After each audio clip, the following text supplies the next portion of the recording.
Let us have a modicum of patience for the richness and complexity of humanity. The wanton cruelty of the few is not worth our ire.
Do you think the others are making good progress? Hope it's all going smoothly. Oh, hey look! They made it back as well! Prince! Lama! How did it all go? All is well, thank you. Nefer and Yehoda had to stay at the curatorium to wrap things up, so they won't be joining us for now. I ran into Miss Nefa and Miss Aino on the way back. Their work is still in progress, so I suspect they won't be back for a while either. You seem rather cheerful today, Mr. Flintz. I certainly am. I achieved what I set out to do and came away with more than I bargained for. Fighting alone can get quite tedious, but I had the good fortune to run into a pair of brave young warriors. We meet again. How have you been? Albedo! What are you doing here? That would be a natural assumption to make. It's also the correct one. These two courageously lent me a hand while I was fighting the wild hunt. When they told me they were Sir VARKAA's colleagues, it all made sense. And given how people of outstanding talent tend to cross paths, it's no wonder you're already acquainted. So, who's your travel buddy, Albedo? Why don't you come and introduce yourself?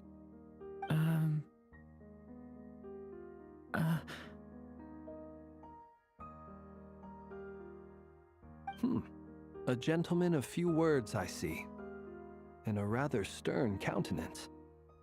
I presumed you were acquainted with him. Is that not the case? It's nice to meet you. Again. We've technically met before. Wait a sec! You're Mini DURIN! That's right. It's me. I'm glad to see you again. By the way, he says it's okay if you drop the mini. Yeah, I'm not as mini as I used to be. Interesting, isn't it? The first step towards blending into human society appears to be reflecting on whether one's name really reflects who they are. Wow! You look so different! In a good way, of course. It's great to see you looking so healthy. Thank you, Paimon. And although you're as mini as ever, I understand that diminutives don't always convey endearment. I'll be sure to simply call you Paimon, as a sign of my great respect for you. Wow! You're such a smooth talker now. Paimon could get used to this. From now on, You may refer to her as your esteemed guide, Paimon. Personally, I think our little Paimon is the perfect size. When people call her Little Paimon, it's just because she's so adorable that they can't help themselves. If that's not a sign of endearment, what is? You're absolutely right, Miss Lauma. My brother still has a long road ahead of him when it comes to understanding human relationships. Anyway, speaking of long journeys, didn't Columbina, leave with you? How come she isn't back yet? She's been catching up with old friends. Wouldn't be surprised if she stopped for a cup of tea or 10 on the way back. Uh-oh. People are talking about me. Hope it's nothing negative.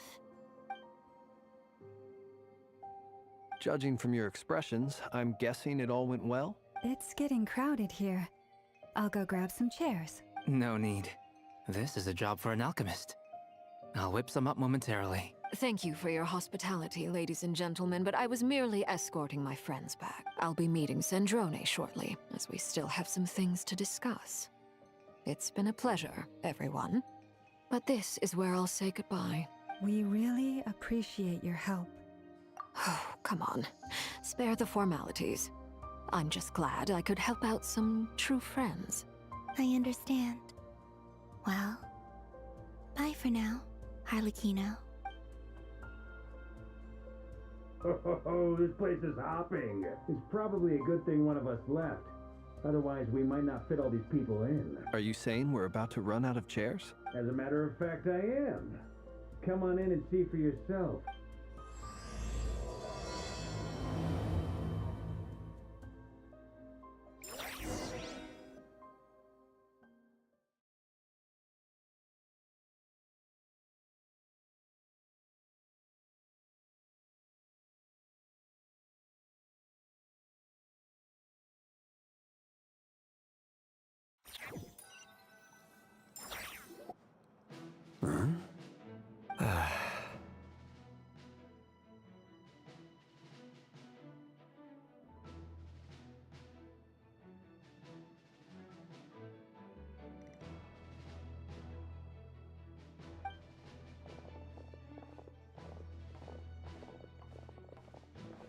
I overheard your little chit-chat outside, by the way. With Miss Columbina's colleague gone, we should be back to the original crew plus the other colleagues I brought in. Though, it looks like we have another new face. Someone else managed to rope in a colleague too? Frankly, you and Paimon are the only people I know here.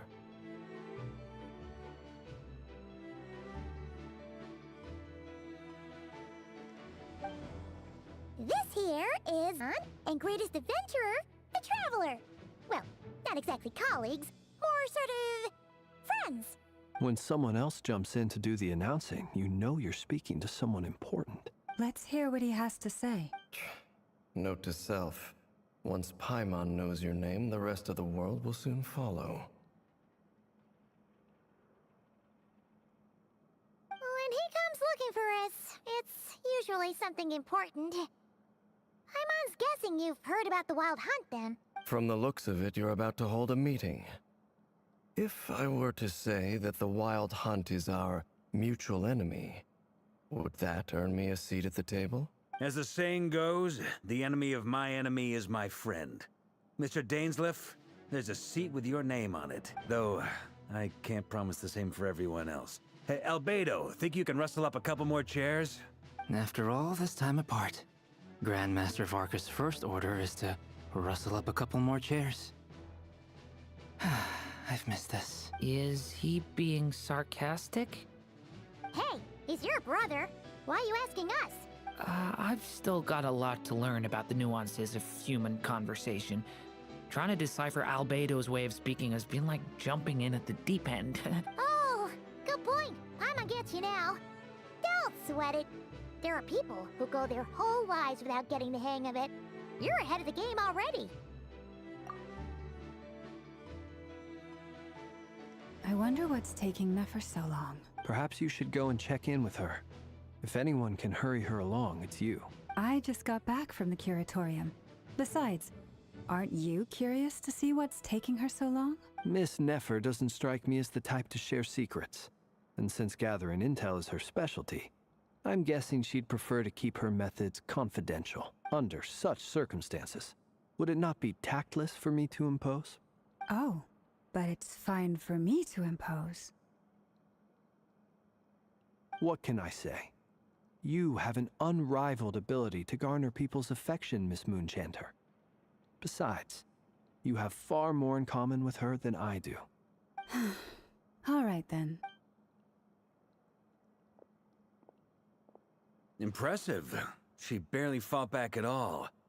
I admire your powers of persuasion, my friend. As I'm sure Miss Lauma will realize soon enough, the trick in life is to always pitch in with other people's responsibilities so that you can be selective with your own. Another trick is to simply hide in the background. Spoken like a true sage. Anyway, looks like we've got some time to kill before the meeting. Let's take a little breather, folks, and feel free to chat amongst yourselves. We'll get down to business once the other two arrive.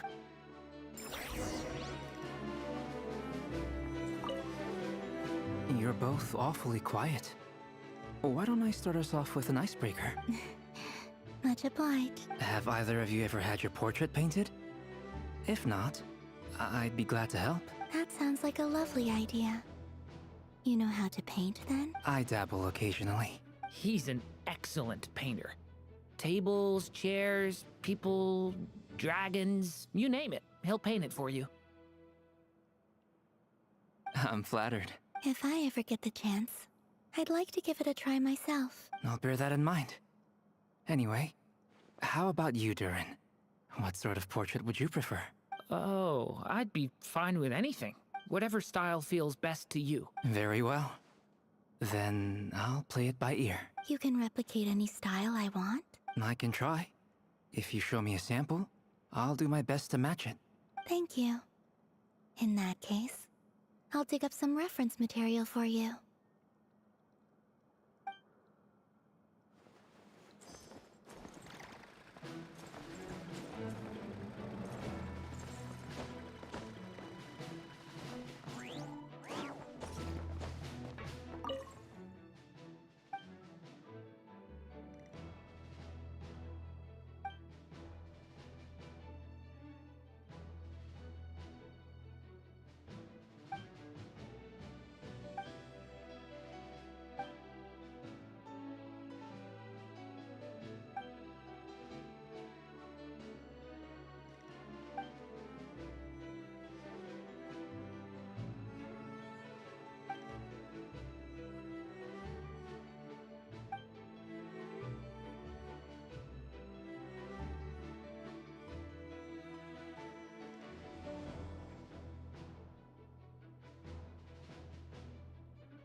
Truth be told, I can't remember the last time I was in a meeting with so many people.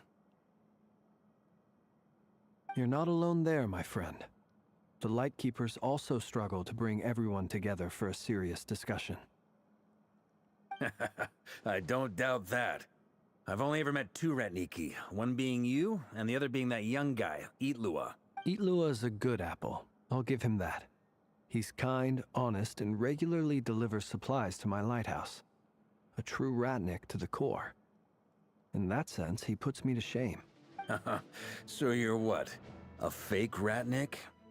That's what it sounds like you're saying. But I get the feeling that's not quite what you meant.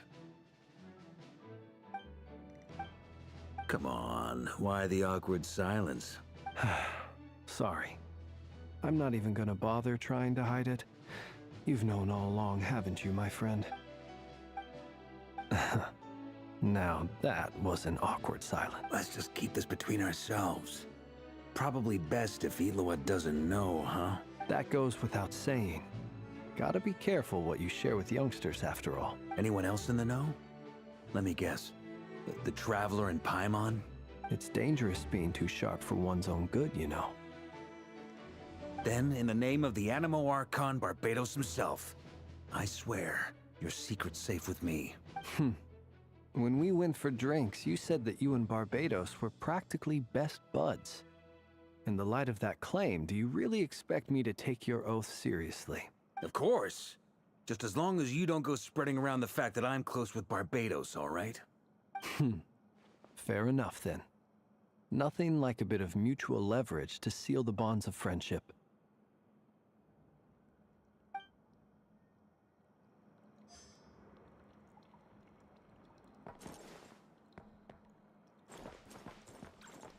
Is there something you'd like to say to me? Yeah! For starters, why'd you just show up here without even giving us a heads up? If you think back to our previous interactions, you may recall that that's hardly out of character for me. You do have a point there. Oh yeah! You'll need to find somewhere to stay the night too, right? Want to tag along with us? You never know. We might get a group discount. Sure, let's do that. Great! Paimon will handle it! And in return, we can get Dainslift to be our very own personal bodyguard. If that's what you had in mind, you should have said so sooner. I'd be happy to help. Oh, okay then. Paimon was only kidding, but good to know. Anyway, since we're all here together, we might as well watch each other's backs. That's just what friends do, right? Indeed. Thank you.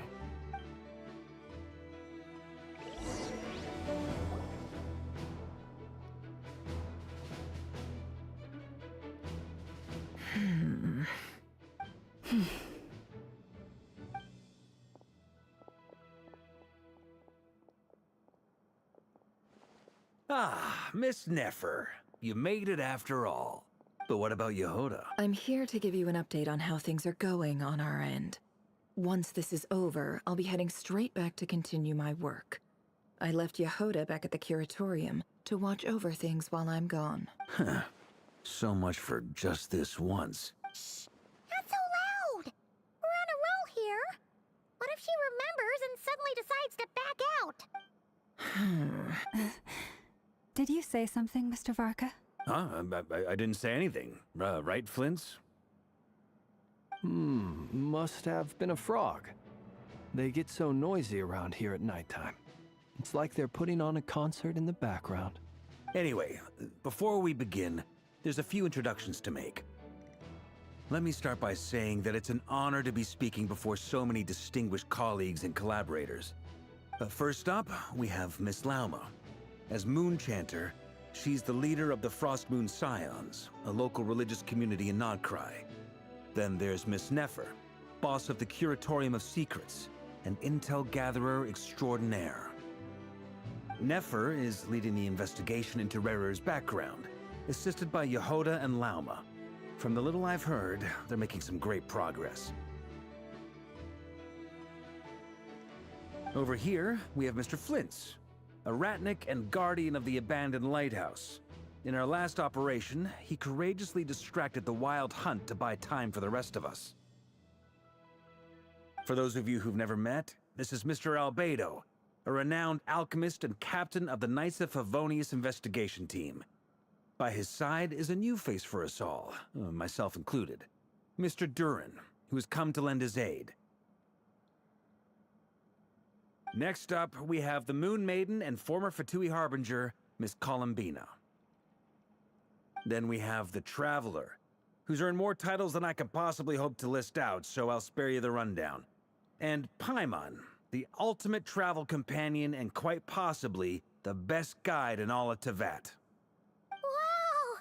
That's a lot of people! Great turnout! Miss Nefer, it looks like you might have another job coming your way, so, congratulations on the booming business, I guess. You think I haven't got enough on my hands as it is? Who's looking for me now? That would be me, Miss Nefer. I have a commission for you. And you are? Who I am doesn't matter right now. What does matter is that I'd like you to gather more intelligence about the Recher of Solnari. Well, it's not as if we never take on anonymous commissions. But in your case, I'll have to decline. I'm gonna take a wild guess and say your job's probably more hassle than it's worth. Something about you seems like bad news. It's my eyes, isn't it? Conrian, I assume. And what's with the mask? Are you trying to hide your identity? In any case, the fact that you're even still alive raises an awful lot of questions for me. My name is Dainsleif. And yes, I am from Conria. As I'm sure you're aware, the Raker of Solnari's real name is Rerir. He was once an acquaintance of mine. Really? Then you must have been quite an influential figure yourself. You flatter me, but none of that matters anymore. My point was simply to clarify why I have asked Miss Nefer to investigate Rerir's background. So you're both from Conria, and it sounds like you used to be friends? What am I missing here? Surely you already know how he became one of the Five Sinners. I'll tell you everything I know. The history of Conria, the names and identities of the Five Sinners. I remember it all like it was yesterday. I have never spoken openly of this before. But the truth was exactly as people say. The Five Sinners were each driven by their own desires, and it was by playing upon these that the Abyss tempted them to their fall, tearing Conria apart in the process. The visionary, Vedifenir, who wished to foretell the future. The wise, Haroptatir, who sought limitless knowledge. Gold, Rhindaughter, who desired to create life. The foul, Surtologi, who pursued supreme strength. And last, but not least, Raker of Solnari, Rerir, Ravager of the Moon. Of the five, Rerir is the only one who remains a mystery to me. He never harbored grand ambitions. So what changed in the space of a single night? How did he come to fall like the others? In other words, you're saying that his change came as a shock to you, and you have no idea what actually happened? That's right. You mentioned how the Abyss tempted them, which led to their fall. But what did that look like in practice? And what other context can you give me about the events of that time? The more detail you can give me, the better.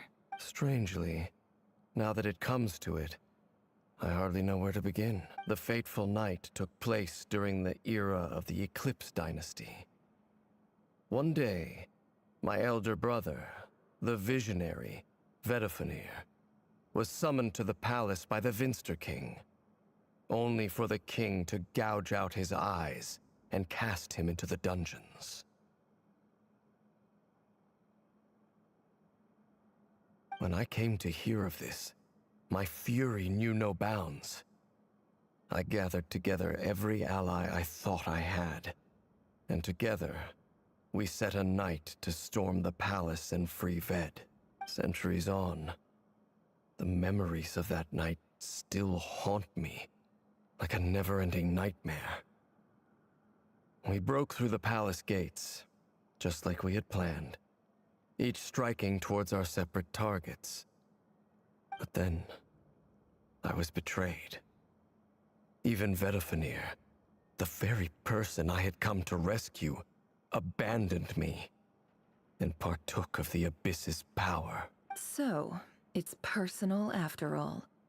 Then tell me, Mr. Dainsleif, what price are you willing to pay? You, of all people, must know that nothing comes for free. I cannot say what price would be worthy of such a commission. But know this. Rerir was not always a madman. Believe it or not, there was a time when he was just an ordinary man, working for the Conrian Intelligence Service. Uncovering the truth of Rerir's past is the only way to unravel this mystery. But before you decide if you will accept my commission, I will tell you more about him. Enough, I hope, to help you plan your next move. Sounds pretty good to me. Feels like we just flagged down a random passerby, only to discover he's actually a master strategist who has a score to settle with our enemy.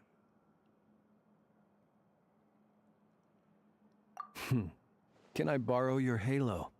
It could be useful in the lighthouse. Hey, enough with the wisecracks! Besides, that lamp of yours bright enough already? Relax. It was meant to be a compliment. If that was a little over the top for your liking, I'll make sure to tone it down next time. I'll give your proposal some serious thought, Mr. Dainsleif. Let's speak in private once the meeting is over. Before that, there's a few things I'd like to share.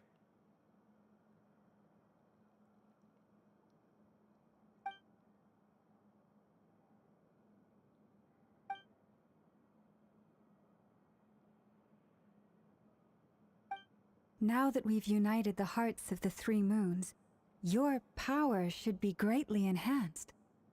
But it seems like that hasn't happened yet. I believe it will take a little longer. You've done so much for me, so I want to be completely honest with you all. Even though I'm doing a lot better now, the truth is, my recovery will likely be an ongoing process. From the moment I was born, my power has been slowly ebbing away. And that is because Tevat has never accepted me. So far, I have yet to find a solution. It may turn out to be a problem that will plague me until the day I finally leave this place behind. Even so, I will do everything in my power to help you drive out the Ray here of Solnari. As Arlecchino put it, this is not about chasing the spoils of victory.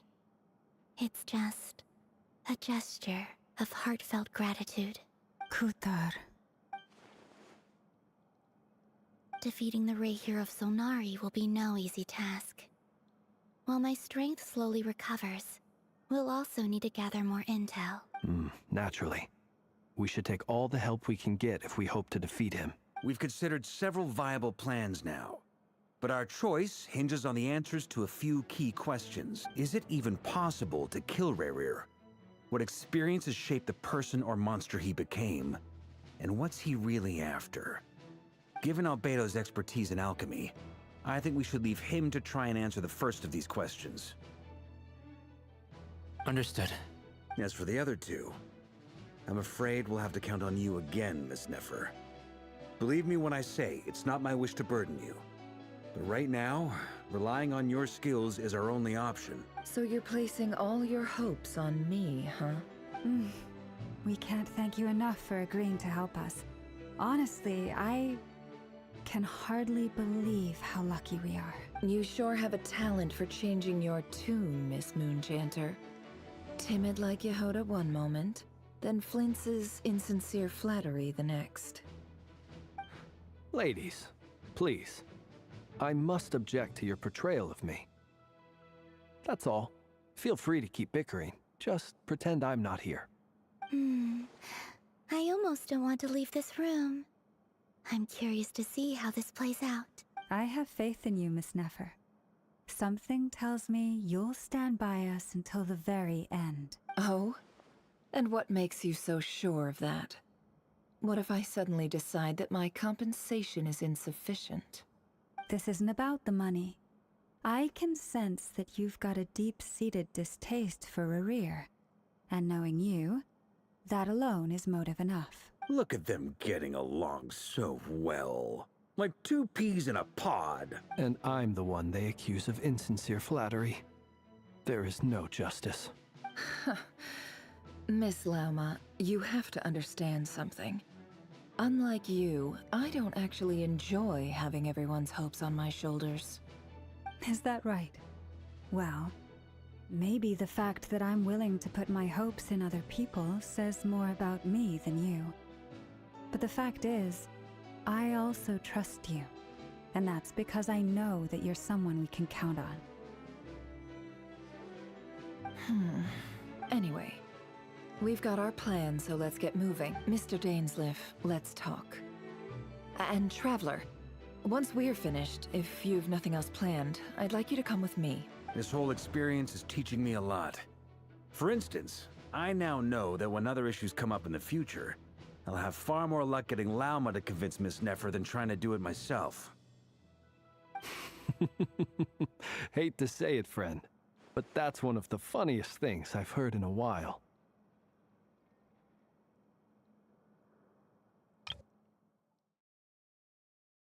This whole experience is teaching me a lot. For instance, I now know that when other issues come up in the future, I'll have far more luck getting Lauma to convince Miss Nefer than trying to do it myself. Hate to say it, friend, but that's one of the funniest things I've heard in a while. Why? You think I've got it wrong? Quite the opposite. But what makes it so hilarious is how long it's taken you to realize.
Thank you for waiting.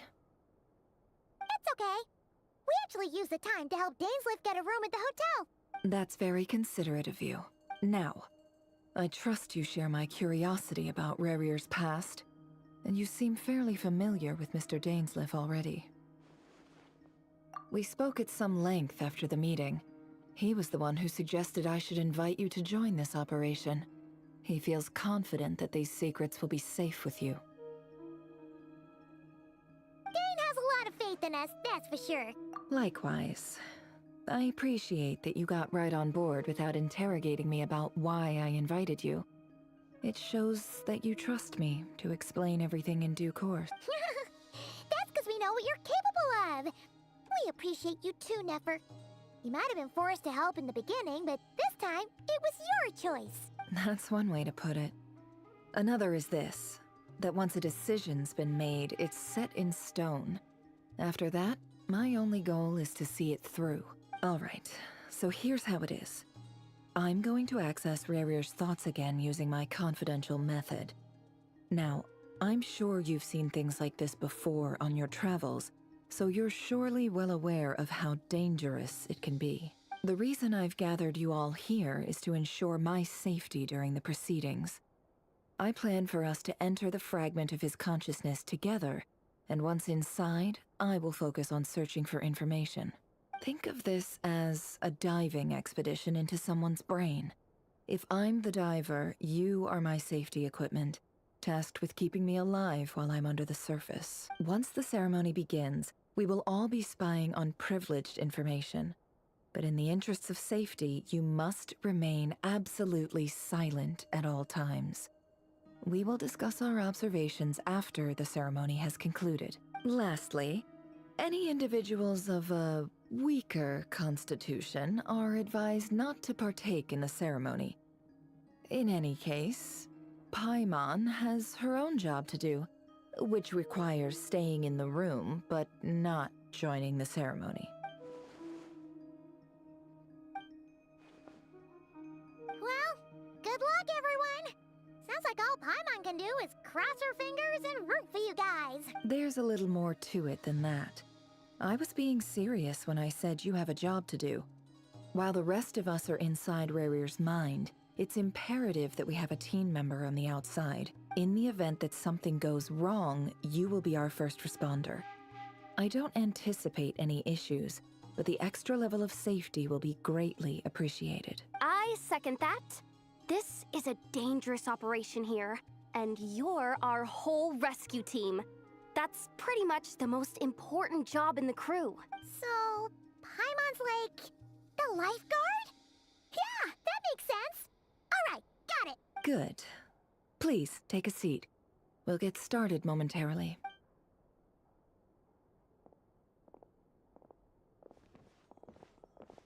So, did Mr. Dainsliff tell you anything else?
He told me that he believes Rarier kept some big secrets in his life. He's not sure that they were the cause of his eventual downfall, but he's asked me to uncover what those secrets were all the same. But surely you're not planning to go through with this, no matter the cost. If you think that, you'd be overestimating me. I'm a businesswoman, not a mercenary. But I do have my own professional reasons for taking this job.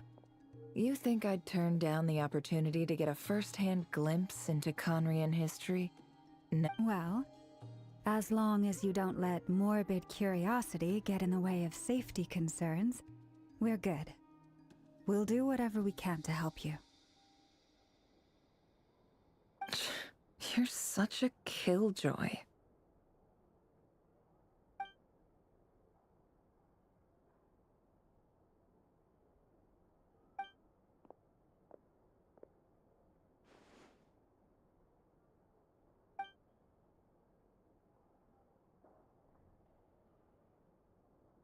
All right, I'm good to go. All set over here, too. Promise, Paimon, you'll be extra careful. All right. Let your whole body relax. We're about to begin. Close your eyes.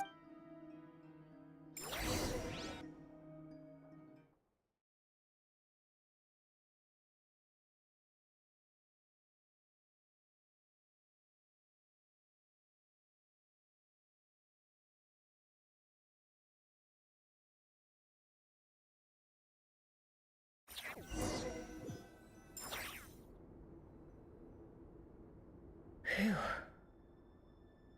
Could this be his office? Pretty standard setup. Bookshelves, paperwork, files. According to Dainsliff, Rarier used to be an intelligence operative. Chances are there's plenty of top secret intel stashed away in this room. Is this where you keep your secrets, Rarier? Can't say I'm not looking forward to this.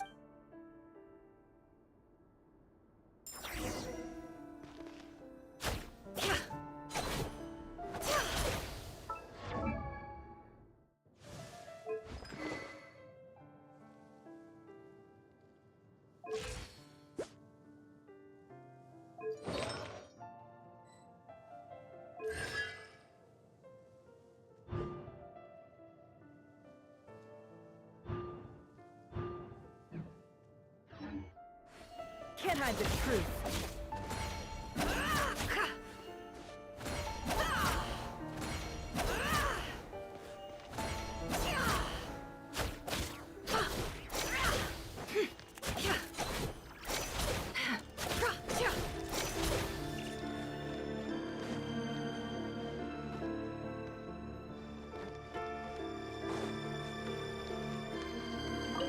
He looks even gloomier than last time.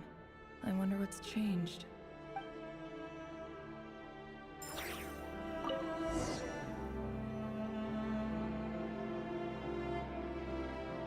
Today's files are in. Time to wade through them, just like usual.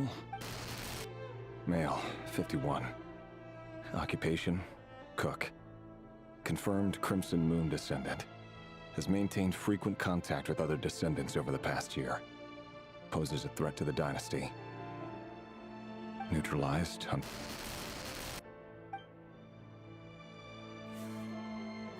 This one should be archived under purged targets.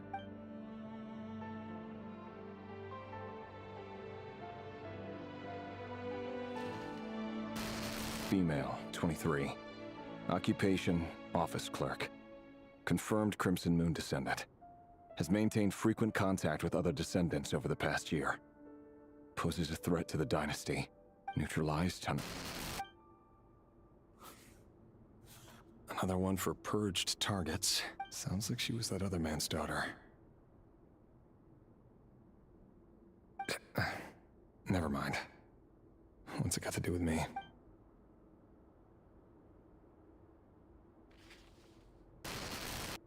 Male, 40. Occupation, teacher. Confirmed Crimson Moon descendant. Has been observed making contact with other descendants during the past year. Poses a threat to the dynasty. Neutralized on... Just another nobody for the Come to think of it, I remember surveilling this man. A case like his never would have been considered a priority in the past. Huh. He barely even interacted with other Crimson Moon descendants.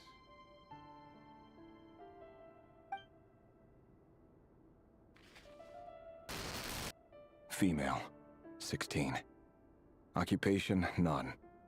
Orphan and confirmed Crimson Moon descendant. Neutralized on...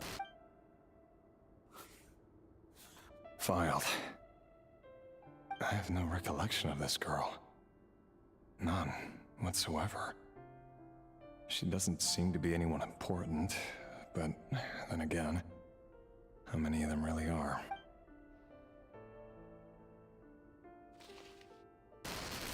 Female, 13. Occupation, none. Or neutralized and... Filed.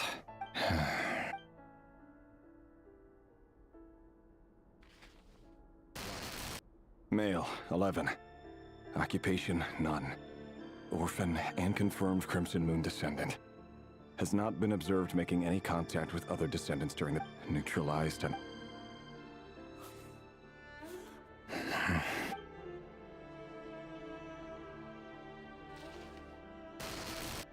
Male. 6. Occupation, none. Orphan and confirmed Crimson Moon descendant.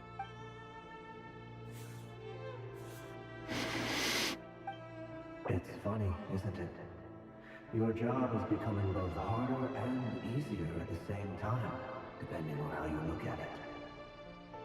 Sooner or later, the Crimson Moon descendants will be completely wiped out. But as their numbers dwindle, they become harder and harder to track down. That's not how it is. Fortunately, however, most of the able-bodied adults have already been taken care of. The remaining weaklings will be increasingly easy to deal with. No! No. My job is to ensure the survival of the Eclipse Dynasty. And the only way to do that is by eliminating any and all potential threats. It's a perfectly legitimate line of work. Every single one of my colleagues can attest to my fairness. And if my friends were aware of the facts, I know they'd back me up too. Assuming, of course, that they were aware of all the facts.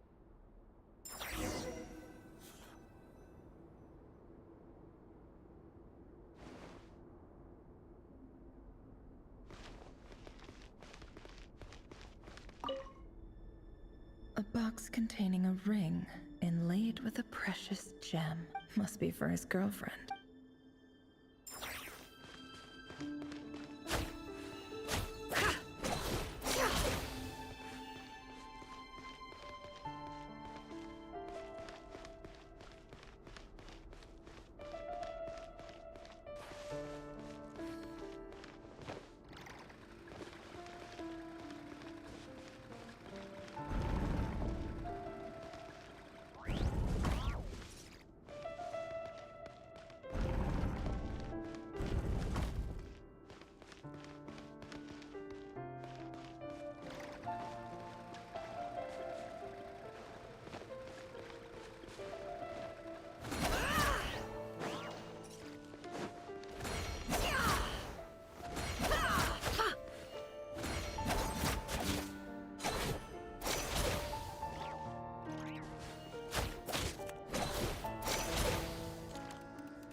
Mr. Vedifalnir, it's been quite some time since we last met.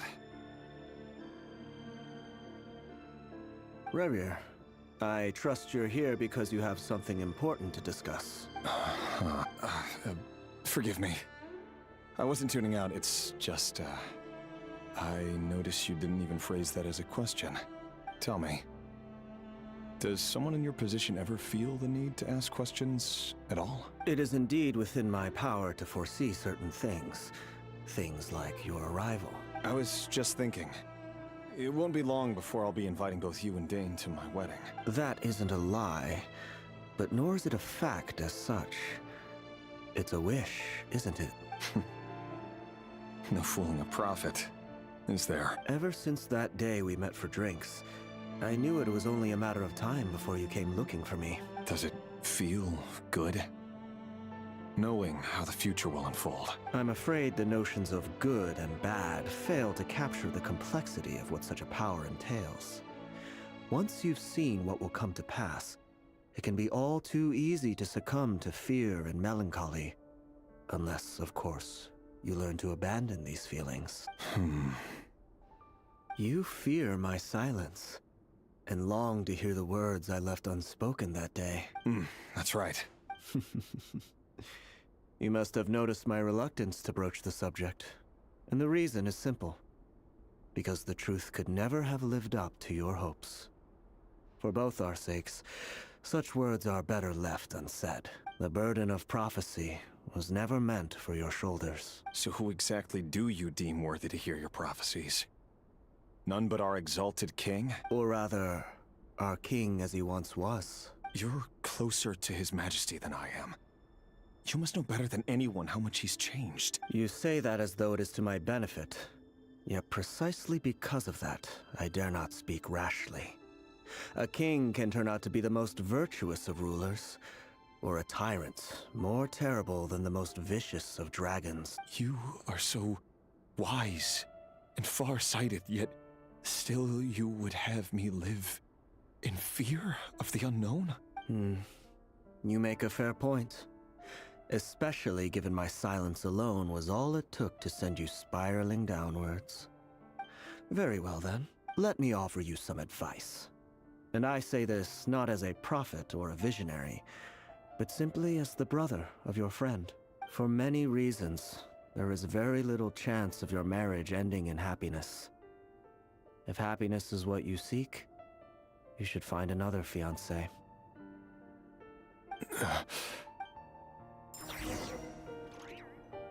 Hold on.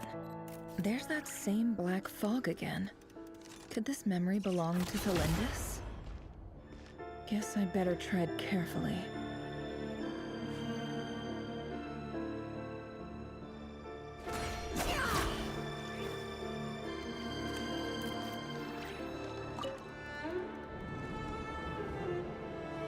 Wait. Hear me out.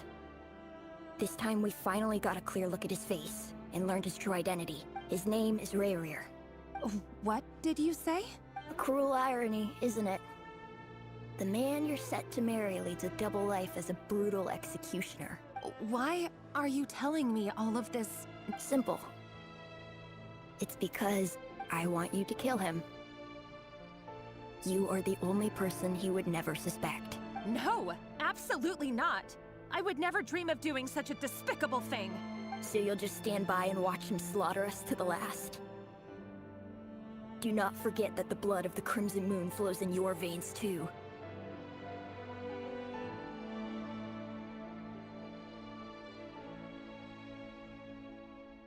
The blood of the Crimson Moon? What does that matter now? The dynasty has long been dead and gone.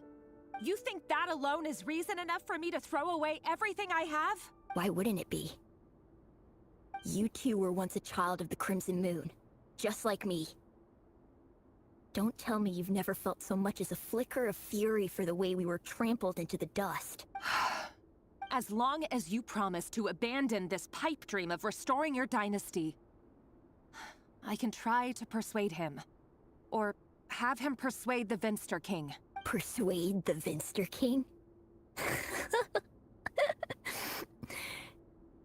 Do you even know why he's so obsessed with hunting us down? Why he keeps trying to force us to hand over our secrets? Over and over again? Or why we refuse to give up on restoring the dynasty? The Vinster King. A blind fool. His eyes clouded by powers from beyond this world. A petty little man with a miser's heart. And he dares to sit upon the throne? Mark my words. Sooner or later, Khaenri'ah will fall. And it will be his doing. If you can't bring yourself to do it, so be it. Just you watch. It won't be long before calamity descends upon us all. The Rayrir of Solnari. That really is quite a secret you've been keeping from me, Rerir. But who am I to talk? Am I really any better? I've kept my own past a secret. This love should be built on honesty. Is it really so wrong to hide things that would only make life harder? If we don't cover up the parts that no one else should see, how can we go on pretending to be normal? Vedifulnir must have known all this. And that's why he made his prophecy. In the end, nothing stays hidden forever. But I won't just sit by and watch this disaster unfold. I'll do everything in my power to protect what I cannot afford to lose, no matter who I have to face.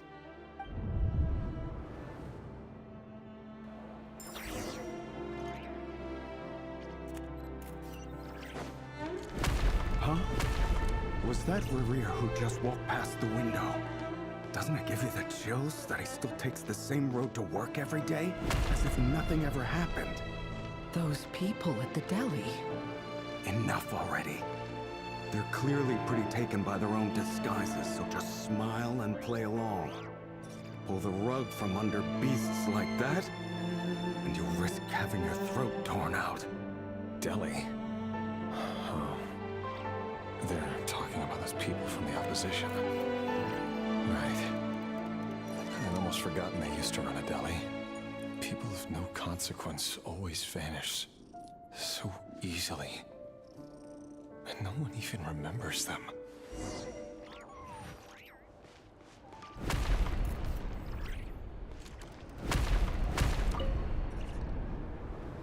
But surely you can see he's not the man he pretends to be. So many have died already. And they say that the king's madness grows with each passing day. We're not going to survive this, are we? But why does it have to be this way?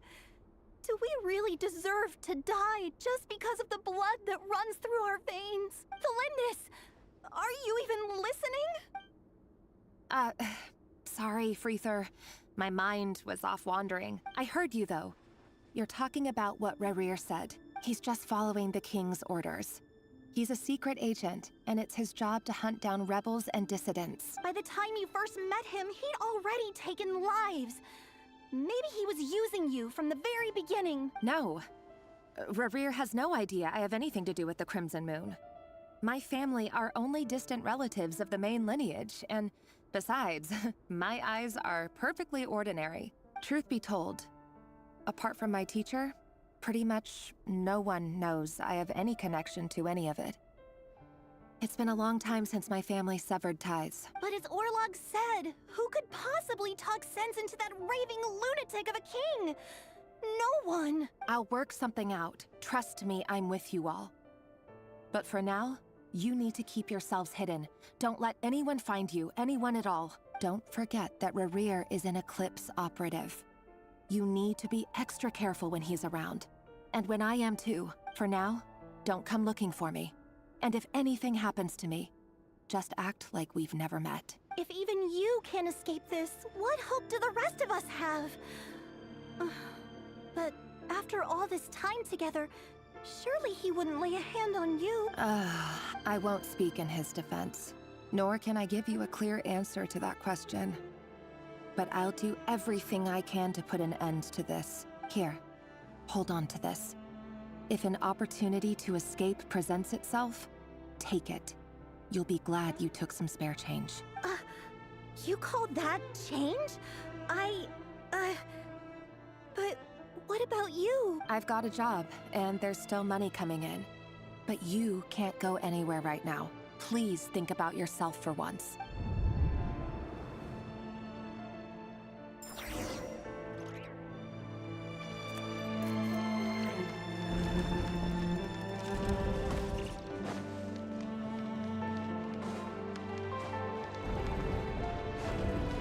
Another day, another round of assassination training. Training ground is just beyond this hidden passageway. When you kill a person, doesn't it bother you when you end up covered in their blood? Why would it? Aren't we all just walking blood bags? But not everyone is accustomed to hunting down others like prey. You've been a hunter for so long now.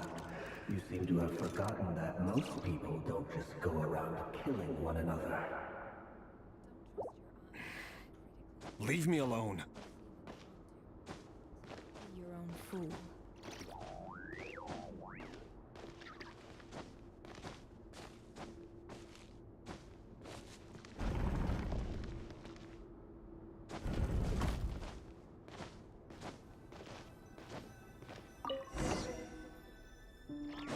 Make sure you have a firm grip on the handle, then choose your angle well. Keep your movements light and brisk, and the prey won't sense a thing. I know that. I'll bet no one's ever died a quiet death in your life. I work clean. No traces.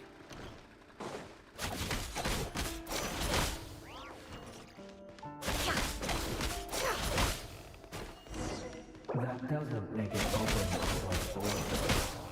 Your king just happens to need you right now. Don't tell me he doesn't. That won't happen. Things changed.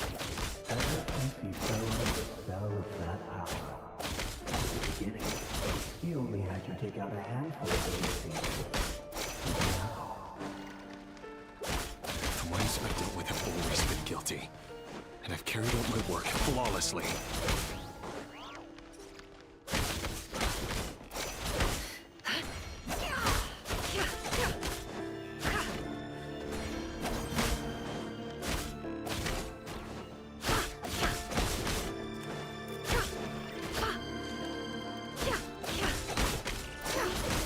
you know why someone don't you? Was it because she didn't trust you? Or something else? No!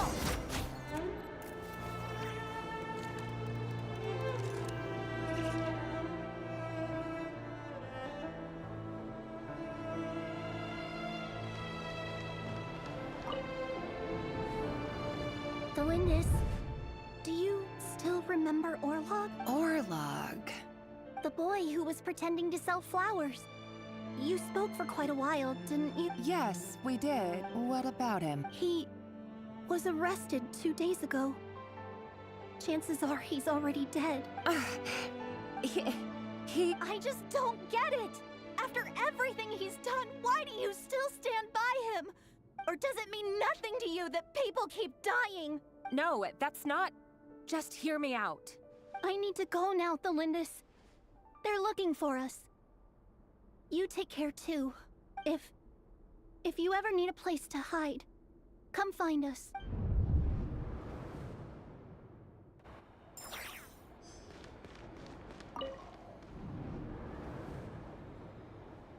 Author, the Lindis.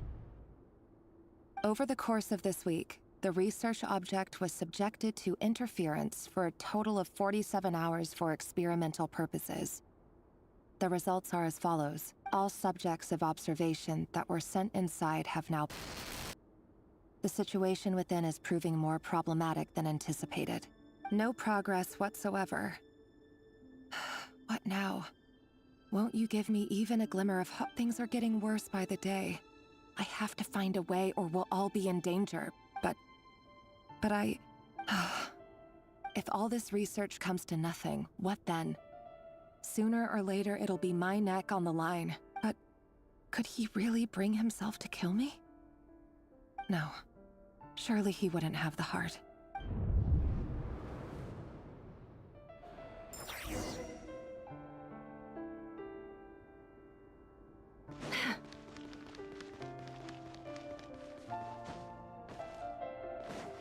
It all adds up.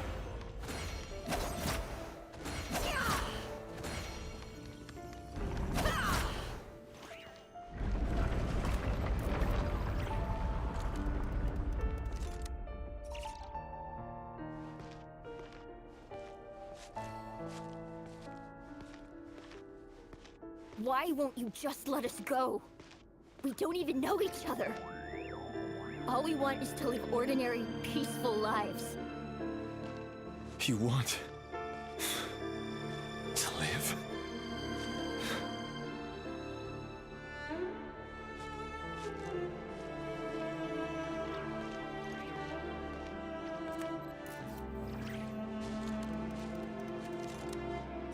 Yes. I just want to go on living. Is that really such an unforgivable crime?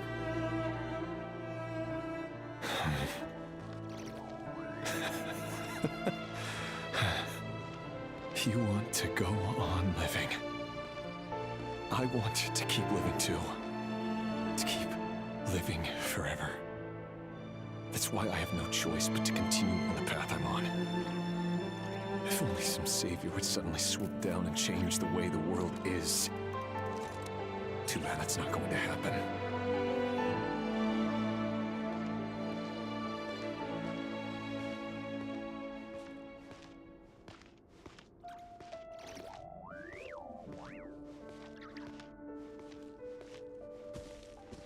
Imagine that. If there really were such a person, you and I wouldn't be standing here like this, would we?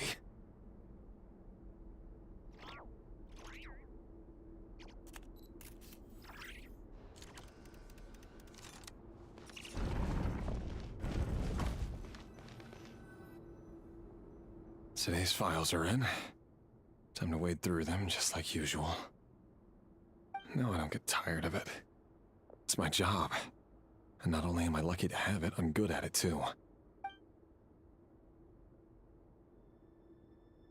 Huh. Wait. That's... Thalindis?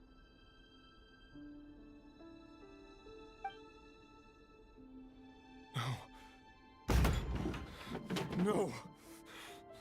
No! Why? But you bear no mark of the Crimson Moon. How could you possibly have anything to do with them?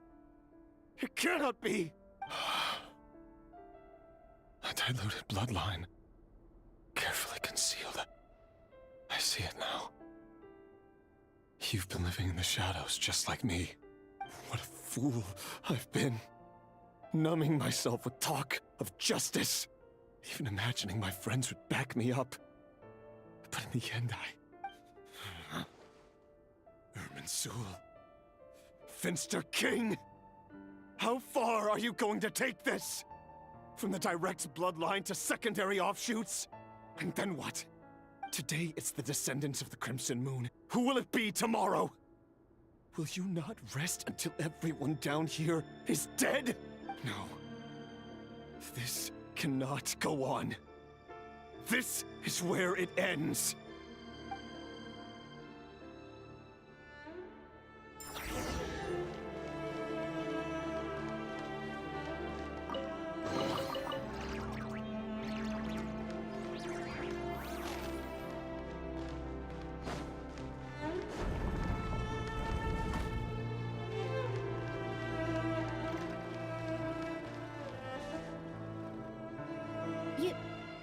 You're really letting me go? I am. As long as you can guarantee that no one will find you. Don't worry, I'll be extra careful. No one will know I was here, but what about you? Me? If you let me go, you won't be able to complete your mission, will you? Good point. In that case, maybe you should stay. No, please! I just want to see the outside world again. To... Go on living? Yes. I know you're a man of your word. So please, just let me go. If I let you leave, what will become of me? Just kidding. Go, now. But remember, don't let anyone know you were caught. We'll be seeing each other again very soon if you do. Even shadows in the dark must live by a code. But you can't save everyone. You've been whispering in my ear for days now, Vedivulnir. What are you trying to do? Break me down? I only say this because you long for an answer to your problems. Let her go, Rerir, or you risk losing everything. I will not abandon Thalindis. Then you'll need a little more vigilance and a lot more power. The world is changing, Rerir. Keep your eyes peeled for your moment of opportunity. That voice used to be so unclear. But now I know exactly whose it is. He won't tell me how to actually resolve any of this, but he keeps trying to manipulate me like a puppet. What's his game here? Tell me then. What will this moment of opportunity look like? And no answer. He's like a ghost. Always disturbing me when I'm on edge, but never answering when I need him most. So, the Eclipse Dynasty was purging, well, massacring the descendants of the Crimson Moon. And it seems like it was all connected to the Vinster King's research. The King's obsession with abyssal power left the future of Khaenri'ah hanging in the balance. No wonder every aspect of Rarir's life was so unstable. And it looks like this Thelindis, Rarir's would-be fiancée, herself belonged to a sub-branch of the Crimson Moon Dynasty's descendants. It almost defies belief that a couple like them could hide the truth from each other for so long. If the Vinster King hadn't intervened in such a drastic way, they might have gone on deceiving each other for the rest of their lives. And why does Vedderfanir, Dainsleif's older brother, keep talking in Rarir's head? This guy kept more secrets than I ever imagined. The human mind is like a vast desert of shifting sands. When you follow the flow of someone's memories, you only ever see the parts they're willing to let surface. Time for something a bit more creative. We've been inside Rarir's mind this whole time, building up a picture of his psyche. There's already enough clues on the board to start reading between the lines and mapping out the rest. Now, we can finally begin to put the pieces together. Sure, it'll only be a reconstruction, part simulation, part reasoning, but it's usually pretty accurate. Once we've built up a cognitive profile, we just need to cross-check the logic behind his actions. And then we'll be able to take a sneak peek at whatever it is that Rarir has really been hiding.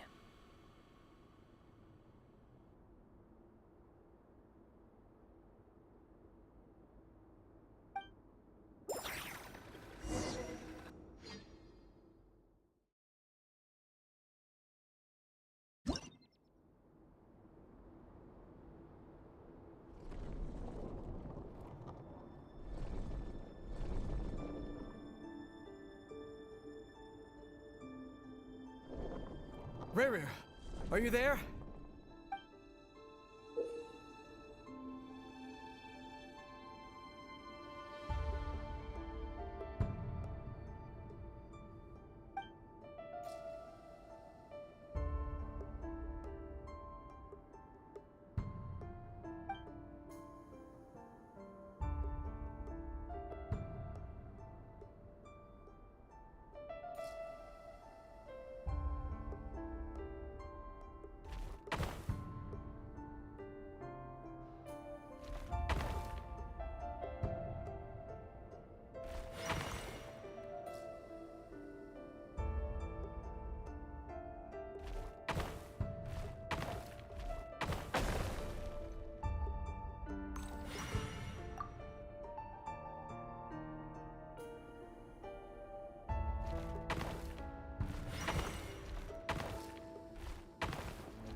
Hey, Rarir!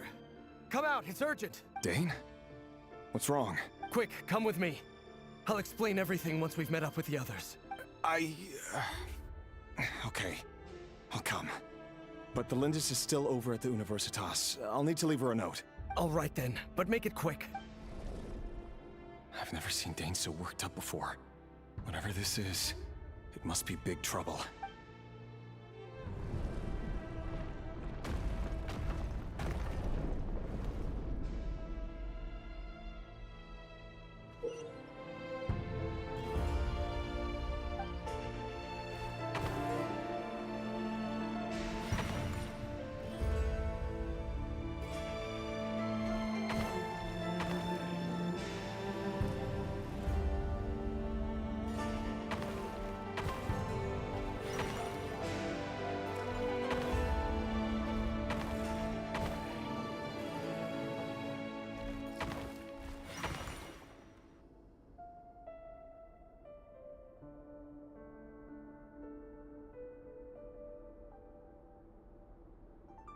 Well, this is a nice change, meeting you all at this hour. When men and women of ambition can speak face to face in broad daylight, I say that's a big step forward for our dear Conria. Don't be ridiculous. We do not fear the day. Why would we seek refuge in the night? You might ask your blade that same question. I'm told it prefers the cover of darkness. The word on the street is that Sertologi only strikes when he has an unfair advantage. But that is patently false. I see you're missing an arm and a leg. Surely only a fair fight could explain that. If this is your way of offering me replacement limbs, believe me, I'll take them. Oh, we can certainly discuss that. With bioalchemy, anything is possible. Assuming I have your full support in my research. Lunatic. Robtatir, what brings you here? Why, Dainsleif, of course. He invited me.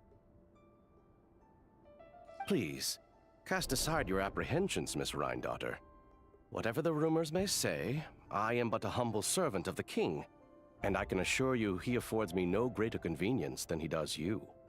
Well, the Universitas Magistrorum won't stop fawning over you, so at least some of the rumors must be true.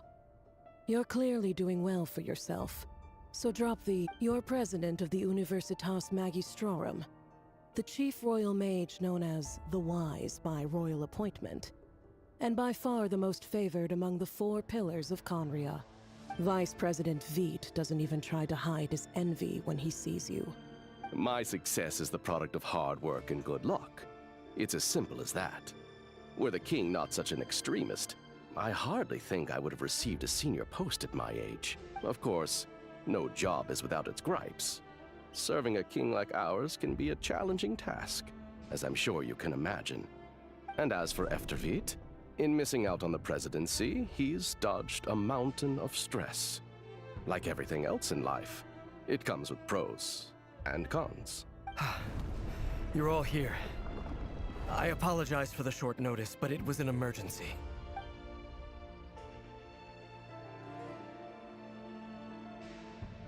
You must be Rerir.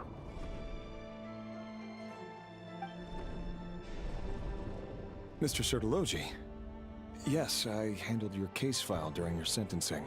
Nothing personal, of course. I'm pleasantly surprised that you remember me. You're clearly a person of substance if you've been invited here.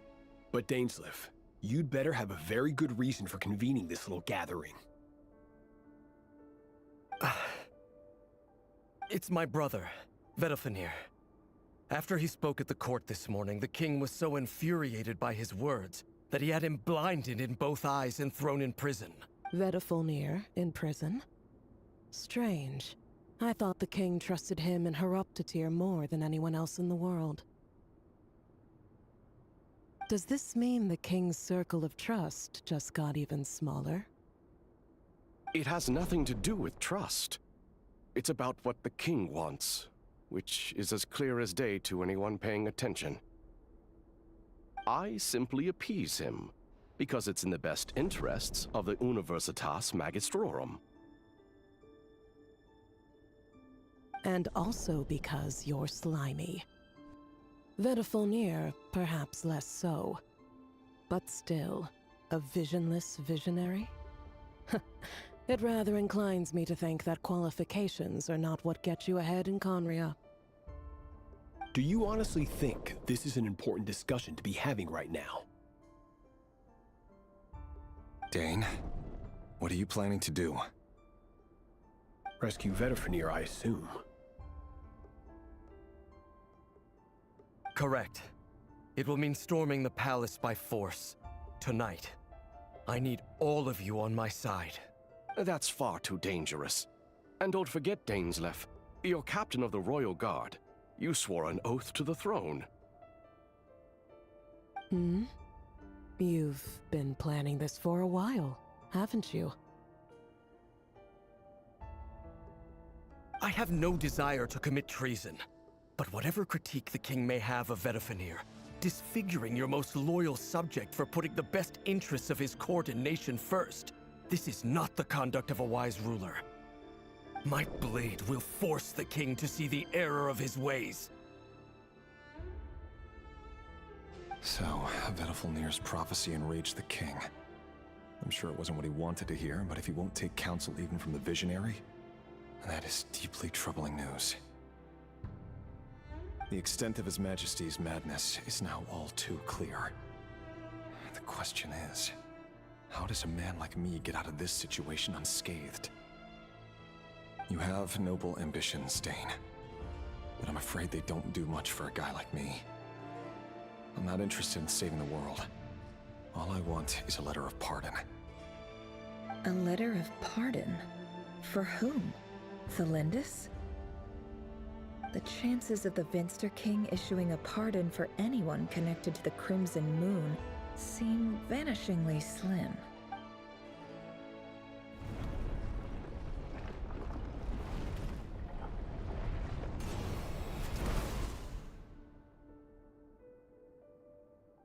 This black fog over the board must have some connection to Thelindis. But why is it taking this form? Does it have something to do with Ravir's past? Another mystery I'll need to unravel.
Author Thelindis.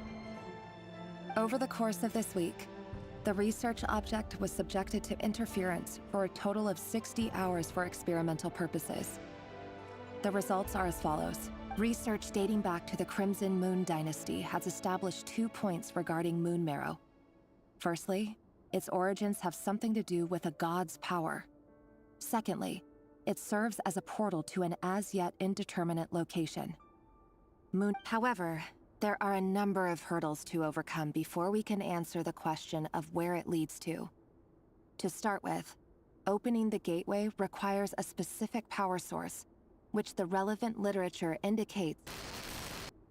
An enormous amount of power is then required to keep the gate open.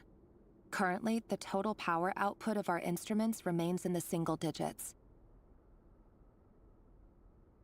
To make matters worse, I am now the only staff member remaining in the Moon Marrow lab. The Universitas Magistrorum recently decided to move most of its personnel into abyssal energy research. which has stymied all Crimson Moon-related projects. This is not a wise move. I have always maintained that placing all our hopes in a single source of power is risky, especially one as poorly understood as this. As well as making ourselves overly reliant on a single resource, we are neglecting other promising technologies. I apologize if this comes across as disrespectful, but as a Moon Marrow researcher, I desperately want to see the world beyond the Gateway. If we really made it there one day, what would we find? And how would we go about taming the unknown? My imagination is endlessly fueled by questions such as these.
This is for you. I heard you're gonna leave the city with your parents. Thelindis, did you hear about what happened? I've heard nothing. Rerir got back very late last Friday, and he was acting a little unusual, but he slept pretty well, so I'm guessing whatever he did was a good deed. You never saw him, and I don't know what he did. And this conversation never happened. You understand? What if he finds out that you pried into his secrets? Don't be silly. I don't know what secrets he does or doesn't have. All I know is he's just a normal guy who happens to run some errands for the king. Are you scared of him? I don't know. The Rerir I know doesn't match the person you all describe. Logically, I should be scared of him. And yet, I don't want to lose him. But enough about that. You should get going, and be careful with the package I gave you. Keep it secret. Keep it safe. What's in it?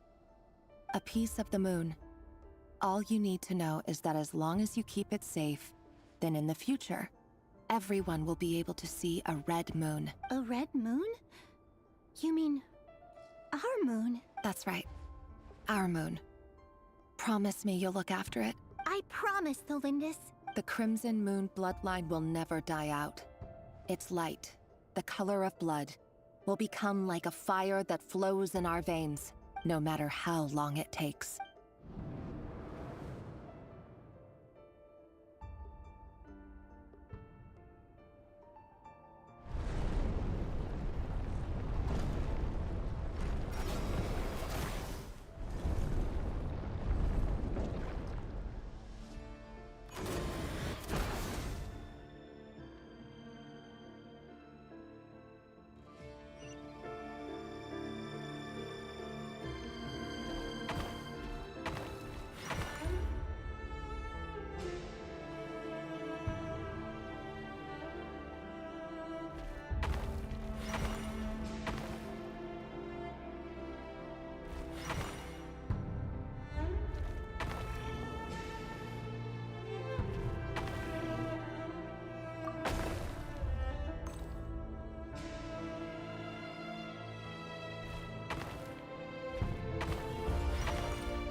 Hurry, everyone, and stick to the plan. Sir Dainsleif, what are you?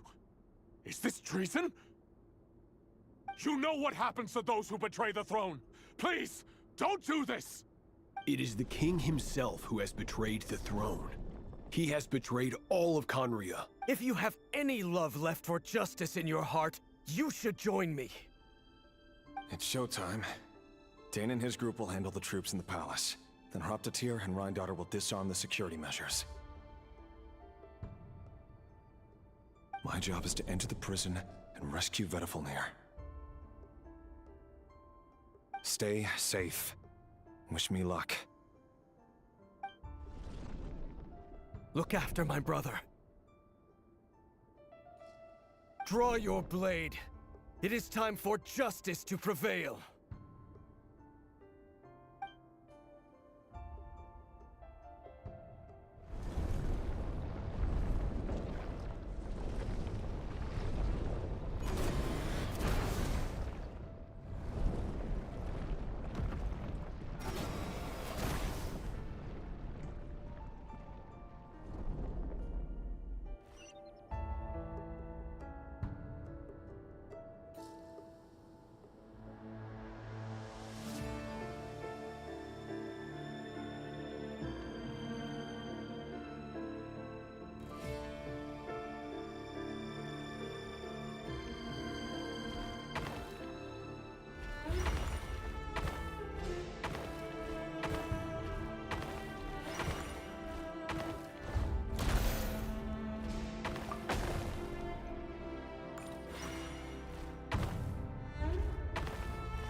And the smell is abominable.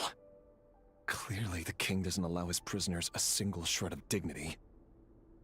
This is dire. Found you. Hello, Mr. Vedifalnir. It's you. Surprised? Oh, wait. I guess surprise isn't an emotion that prophets feel very often. I certainly felt some surprise in the moment when I was blinded. Surprise at the king's sheer ignorance. Surprise at just how unfairly this world responds to words of earnest remonstration. I'm curious. What did you prophesize this time? It wasn't a prophecy. It was a word of warning. Someone had to say it. The king has forsaken all reason in pursuit of his obsessions. I simply told him that if he continues on this path, Conria will surely fall. But he didn't listen. Worse still, he stabbed you in both eyes and locked you away. Dane asked for my help. The court is in complete chaos now, but I'm sure you predicted that. Everything is transpiring as I foresaw. Yet I am powerless to change it. Fate is an immutable force. I can but lament as the inevitable unfolds. I do wonder whether giving a man the power to see the future does nothing more for him than slowly crush his spirit. Forgive my curtness, Vedifalnir, but the king did not suddenly turn on you today. His suspicions have been brewing for a long time.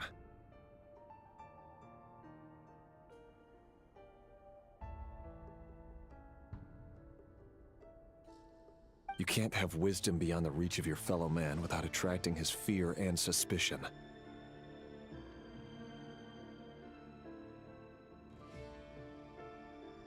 There are things the king does not want to see. So, he doesn't want you having visions of them either. He blinded you because he thought this would make the visions stop.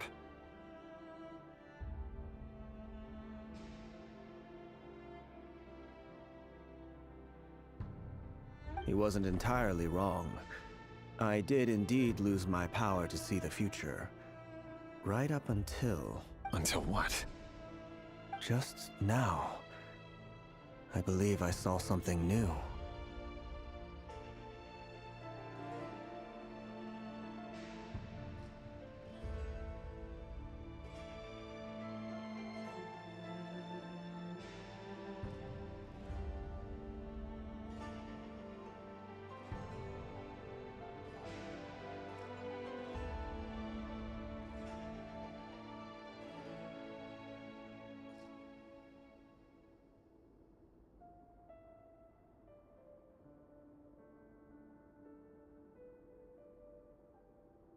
Well, tonight could go a lot of different ways.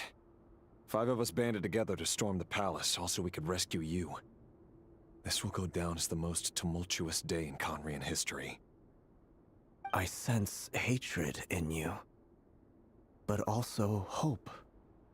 A desperate hope that with the tyrant deposed, that will be the end of the story. But this is not the end. It is the beginning of a new chapter, and a whole new story. There are many men of honor and courage in this world, Rerir. But you are not one of them. You're not here for justice, are you? You're here for yourself.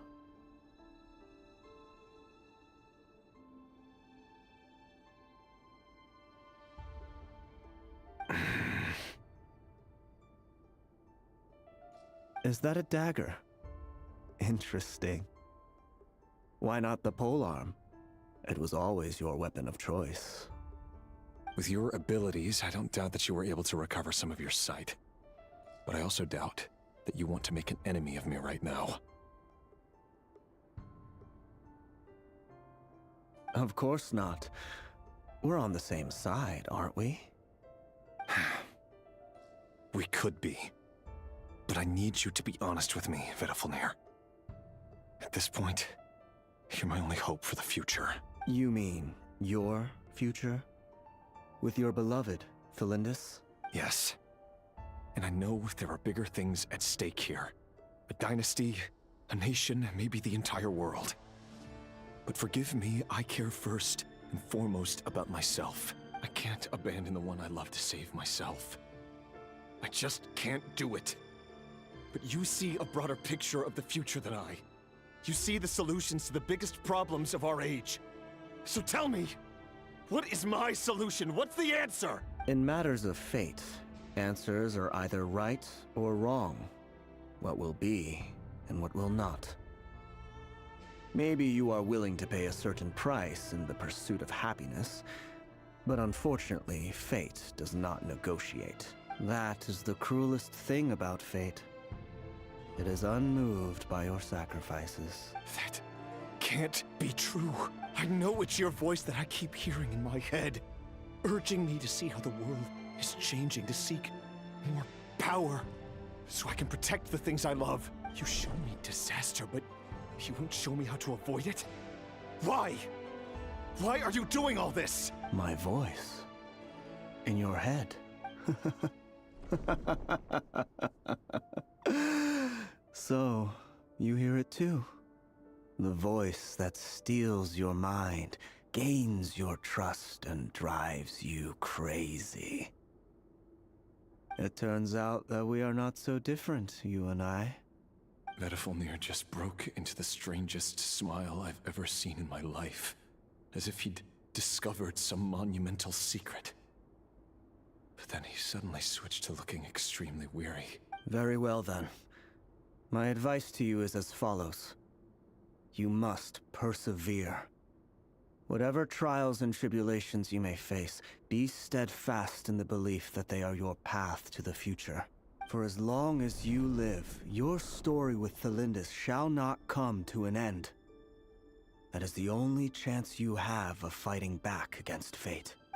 It is up to you whether you believe my words. Regardless, that is all I will say on the matter. I have no right to intervene any further. I will hold you to your word. Thank you for setting me free. In return, I will tell you one more thing that you cannot afford to ignore. Just then, a strange wave of energy rippled through the city. We had no idea what it could mean. If I were you, I would head to the Universitas Magistrorum. The Universitas? I'm sure we'll be seeing each other again very soon, Rerir. Whatever Vedifalnir said, I didn't catch it. I didn't even help him out of the prison. There was no time to lose.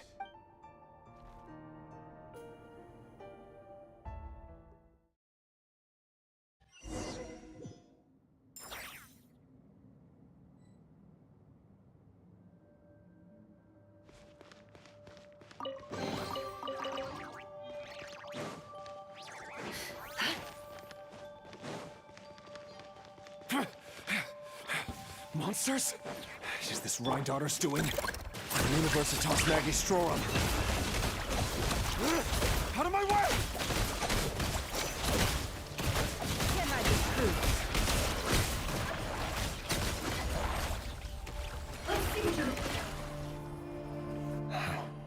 The Universitas. That reminds me of a rumor I once heard. Allegedly, the king installed secret mechanisms in the palace and around the city.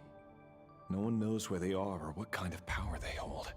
But if they were ever gonna activate, it would probably be on a night like tonight. Help! Help! Hold on! Don't let them anywhere near you!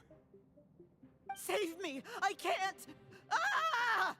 That sounded like an explosion. So, the rumor is true? The king really went through with it. What other means does the king have at his disposal?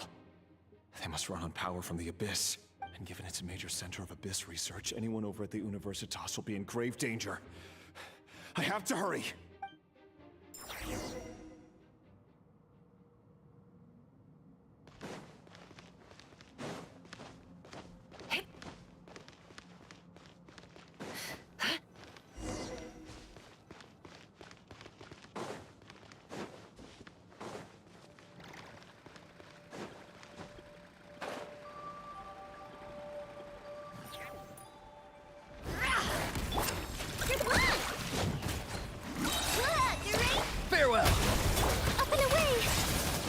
No more lies. The deception ends here. Ha! Can't hide the truth. It all falls into place. It all falls into place. You on this! Lash attack! Closing in! Swift as the swope! The mystery unravels. It all adds up.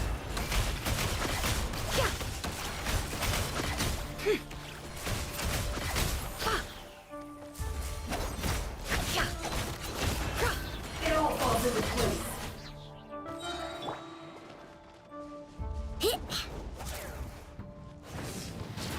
Good luck! Look, DURIN! Open fire! Seek within. Can't hide the truth. Let's see what you're made of.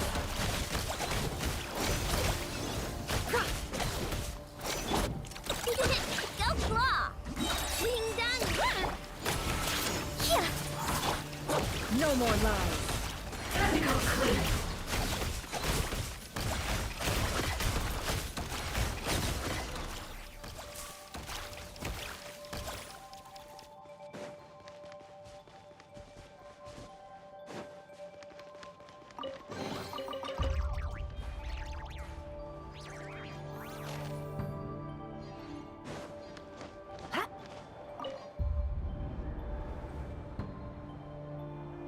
Monsters.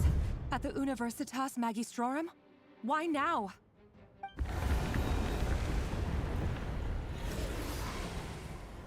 Oh no! They're coming! It's no use. The table won't hold out much longer. The weapons. Where are the weapons? Of course. All the lab equipment was upgraded after the inspection last week, but the new weapons haven't been allocated yet. I'm done for. Is anyone there? I need help!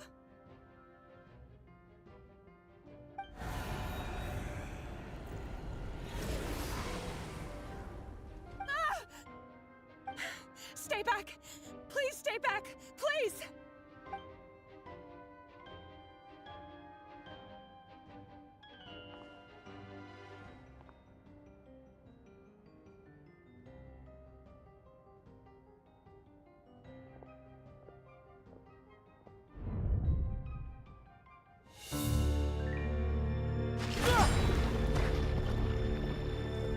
What's that? Rear. So the rumors about your work are true. What? No! Listen, something happened at the palace tonight. We have to leave! You don't need to lie to me anymore. What do you mean? I know why you're worried, and I will respect the decision you've made. But it's okay, because I found a solution. I know how to end all this. You can have it back. The normal life you so desire. But until then, I'm afraid our wedding will have to wait. Cylindus? No, don't do it! Cylindus! Cylindus!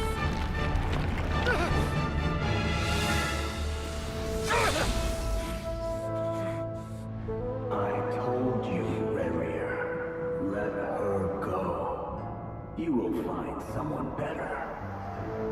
No! No, I won't do it! I have to save her! By what means exactly? A lowly pawn. You lack the power and the strength of will.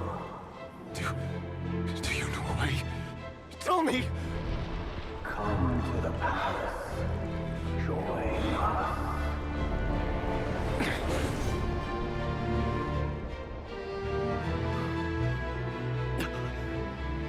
Rerir, thank goodness we... Step forth and take your share. You made it. Not you too.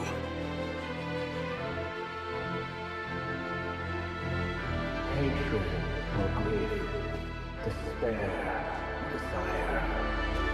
We all have our own.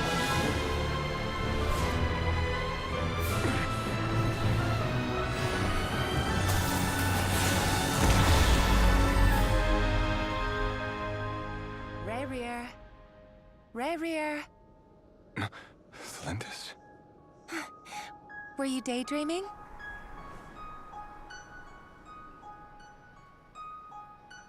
You still remember, Rerir? That question you asked me a couple of weeks ago? Oh. You mean the proposal? Yeah. I'm wondering, where do you think would be a good place to discuss it? Maybe in the garden? Or were you thinking a fancy restaurant? It's your choice.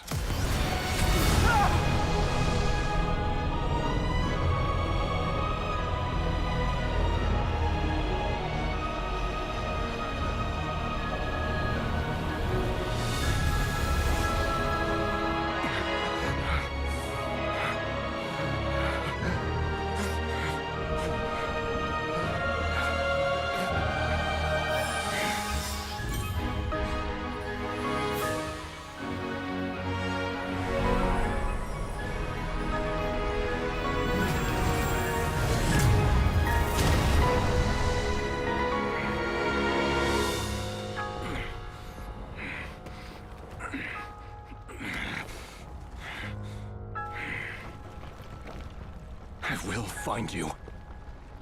And then... you can give me your answer.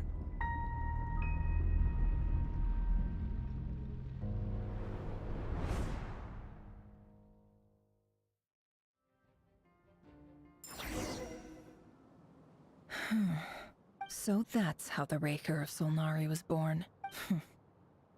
A monster created by circumstance is a monster all the same.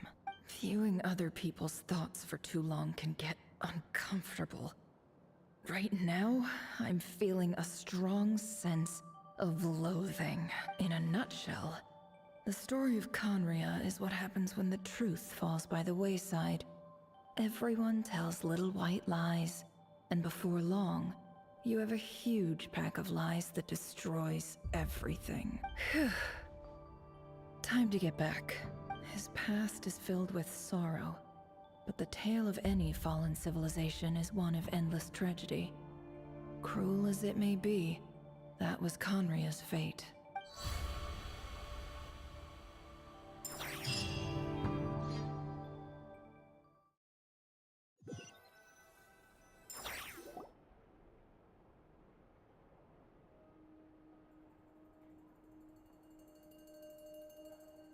Everyone, I'm back. Can I get a standing ovation? Never! How are you holding up? Feeling okay? She's fine. Boss is a pro. Yes, I'm fine. You will have seen the events of Rarir's life through my thoughts. It's now clear that he is just a regular nobody, driven by personal tragedy, as he said himself. I mostly agree. There's only so much we can know about him from his memories alone, but they did give us a clear glimpse into his life in Conria. However, I would not consider Rarir to be a nobody. He was deeply involved in the events of that era. Yet, when the catastrophe of a generation strikes, nobody is safe. Sounds to me like you're speaking in riddles again. Is this you urging me not to abandon the people of Nodcry in their hour of need?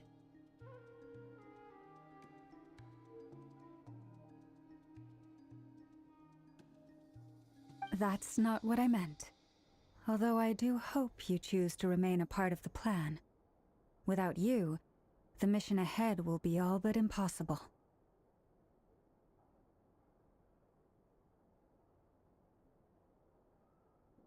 Then try to remember that I respond better to the carrot than the stick.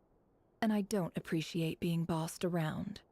Now, as for you, Missy, you were excellent. You stuck to the rules of the ceremony and kept your mouth shut the entire time. Bravo. Cool. So, can you fill me in on the deets now? Most of what I saw went right over my head. Patience. You'll hear the whole story, don't you worry. But let's meet up with the others first. It will save me narrating it twice. Yehoda? Yes, boss! Let me get that door for ya. That's more like it. For a moment there, I was worried you'd forgotten about the first clause of your employment contract. Forgive my curiosity, but what does the first clause say? It says I gotta do the annoying stuff that boss is too lazy to do for herself. Like opening the door, pouring the tea, yada yada. Is that right? If something is in the contract, it's because she willingly agreed to it. Rest assured that the Curatorium abides by the very strictest of labor policies. You don't seriously think I'm cruel enough to treat her like my slave? In any case, I've hardly shied away from my share of the work today. Hope I don't catch Flintz and VARKAAA lounging about in their chairs, enjoying a leisurely cup of tea. There's nothing I dislike more than other people enjoying themselves while I'm hard at work.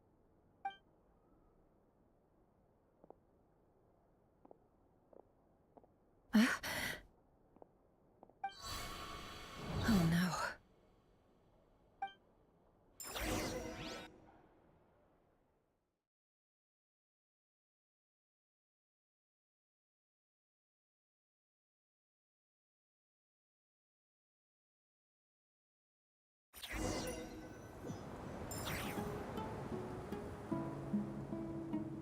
Sorry to disturb you, but we seem to have run into some trouble. Evidently so. Don't worry, I'm not about to leave you to fend for yourselves. I'm not that kind of boss. And it would go against the Curatorium's labor policy. I'm sorry? What did you hear me say? I wasn't talking about labor policy. Wait. How long have I been standing here? Not long. You just appeared by the door a moment ago.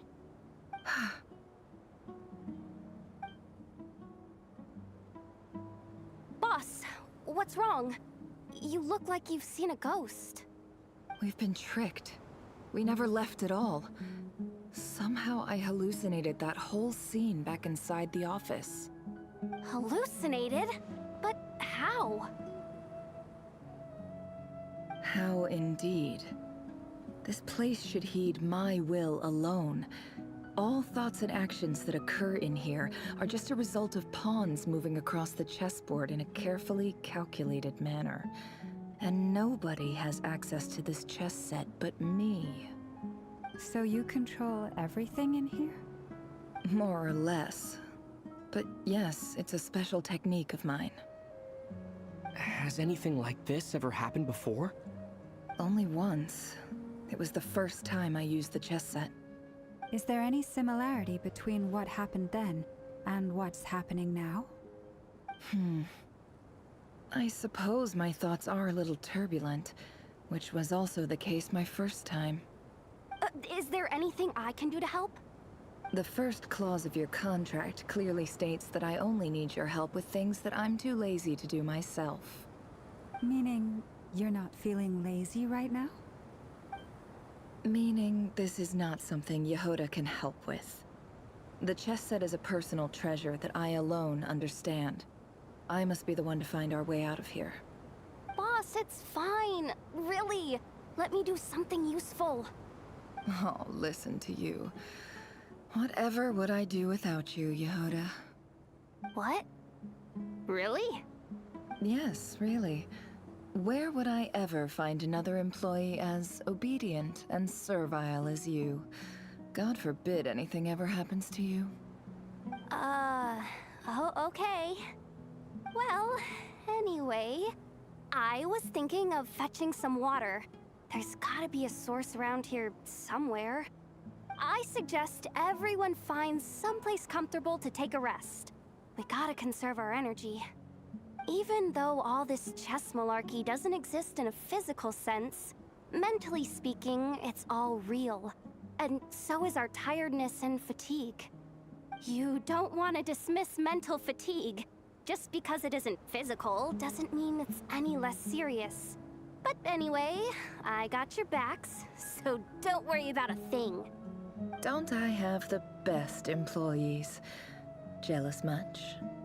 If we can find a suitable time, I'd love to borrow Yehoda for a day to help out at the Frostmoon Scions. Would you be amenable to that, Boss Nefer? Oh, Lauma. Have I ever told you just how pretty you are? Beauty runs from the tips of your antlers to the depths of your imagination. Time to rally, everyone. Follow me. As we continue our journey, the same rules will apply. That means stay focused and no talking no matter what we encounter. And don't disturb the chess pieces. You have my word that I will get us all out of here.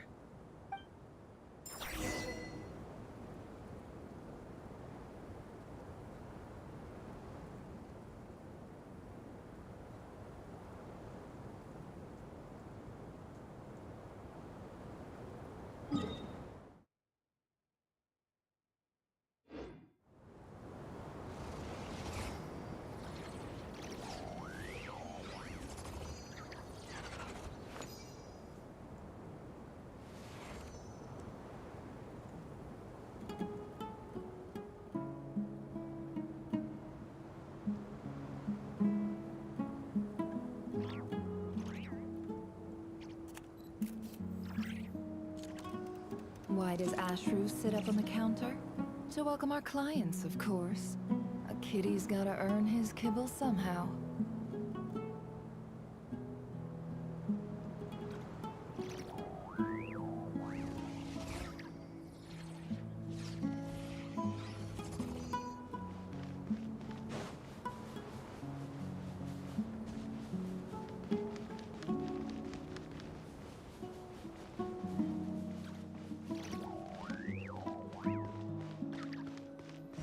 Looks familiar. That's not a good sign. There's someone up ahead. Time for a little chat.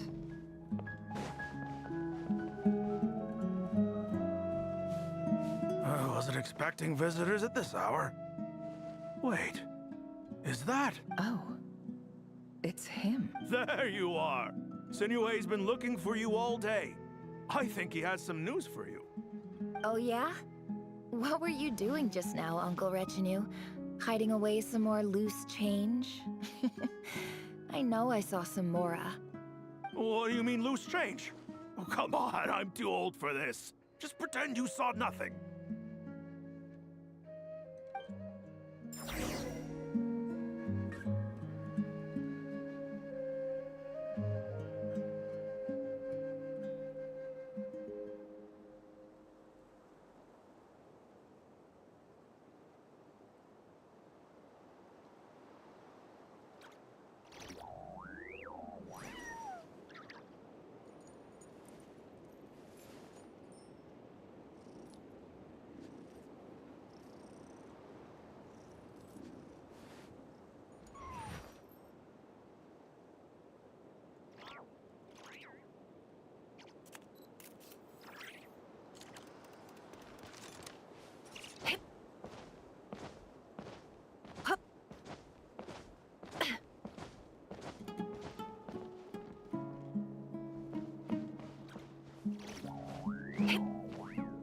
Hey, kid. Mind telling me what Sinuhe's been up to recently? I'm trying to get in his good books and I need a way in. Get in his good books? Why? What do you want with my dad, Uncle Apepi? I've written a new song. I was hoping to showcase it at the next festival, but I'll need his approval. A new song, huh? I'd love to stay and listen, but Well, there's plenty of time and I'm not going anywhere. See that pile of stones? I'll be sitting there warming up my vocal cords. Come find me when you're done. Pile of stones. Got it.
Hi, Dad. Uncle Retinue said you were looking for me. Ah, there's my little princess. If you'd gotten back just a little sooner, you could have shared the spoils of war with me. Spoils of war? Who were you fighting against, Dad? It was just a figure of speech. The aftermath of a sandstorm is no time to be waging war. I was talking about our war against thirst. I went out to fix our water supply problem, and now I'm back. Which means... We have a well again! That's right. I found a new one and brought back as much water as I could carry. It should last us for a good while. If it wasn't for these blasted sandstorms, our wells wouldn't be caving in. You wouldn't be spending all your time out searching for new water sources. As the chief of our tribe, I'm supposed to be leading us out of hardship and poverty, onto better things. You know how prosperous our ancestors were. I've told you all the stories. And look at us now, squeezed into these hovels. No one would choose this, if it wasn't for the endless wars over the years. But things are looking up. I started working with some folks from the academia a few months back. They gave me some contacts in return for my assistance in the desert. So you're the academia's helper now? Special ambassador, they call it. Think of it as a partnership. It's nothing bad, okay? We've been isolated here in the desert for too long. Seeking opportunities elsewhere is the best thing for us, and the fastest way to progress. So, Do you get anything good out of being a special ambassador? Of course. My luck's improving all the time. One day, I swear I'm gonna lead us out of this place. We'll find somewhere new. Somewhere better.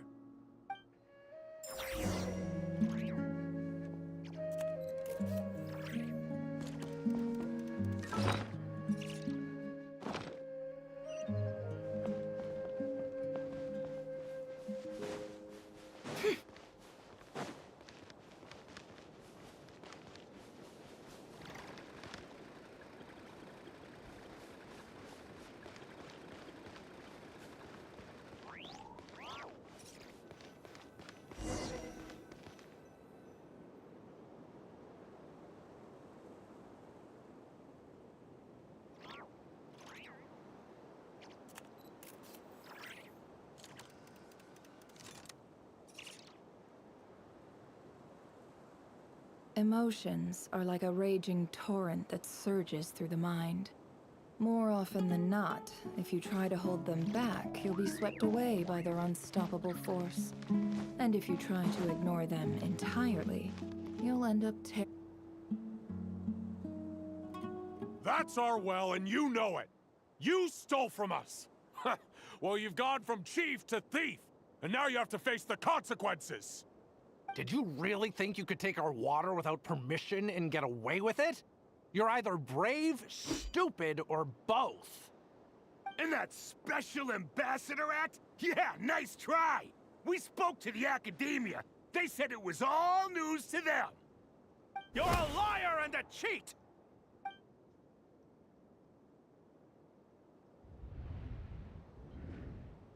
I heard Yehoda gasp, but I don't blame her. Most people are terrified by the sight of blood. Corpses strewn across the ground. The wounds are clearly from scimitars and daggers. The desert dwellers' weapons of choice. There's a handwritten note on the ground. Let's see what it says. Halil, this is Sinuhe, chief of the Shimti tribe. Surely you remember me. I was the one who helped you and your colleagues avoid the quicksand in the desert. This is my second time writing to you. I assume my last letter must have gotten lost in the mail, as I didn't receive a reply. I hope this one makes it to you safely. I'm writing to you because I need some help. That sandstorm the other day completely blocked up our well, forcing me to look for another water source in Iab and Unut territory. It was a matter of survival. Praise the gods. The well of the Iab tribe was intact. It was my last resort. I drew what water I could and left, but not without being spotted. I fear they will retaliate. You told me to write to you if I ever needed help. You said you'd be my ally in the academia. I urgently need you to formally recognize my title of Special Ambassador and send some of your people to assist me for a few days. It's the only way I can convince them that this was the academia's decision and prevent them from retaliating. This is an emergency. Please send help as soon as possible. Looks like this letter never got sent. The writer died a grisly death, and the letter was trampled into the ground. It's badly defaced. Some parts are barely legible. What a ridiculous lie the surviving Shimti tell. Their whole village was butchered over a sip of water.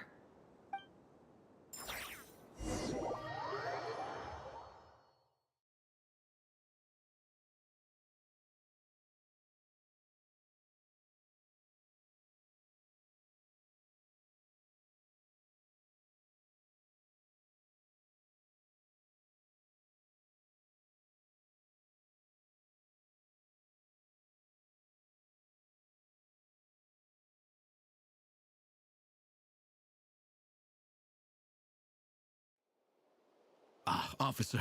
Welcome. Welcome to our humble village. I thought you would at least have the courtesy to provide some respectable libation. This is the finest wine Aro village has to offer. I promise.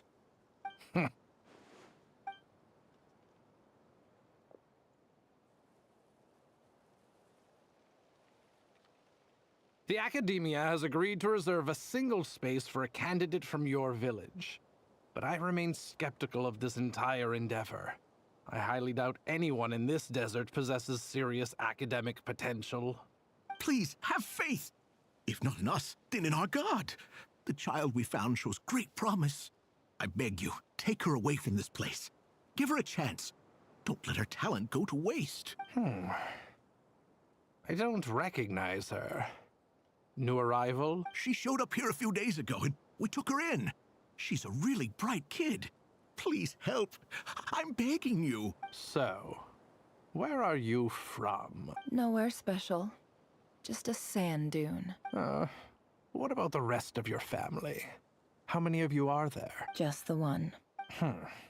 It's only you? Correct. So, no brothers, no sisters, no mother or father? Any who have slept on a bed of sand, I call my brothers and my sisters. Apart from that, I have no family. All right. Get over here. Sign your name on the form.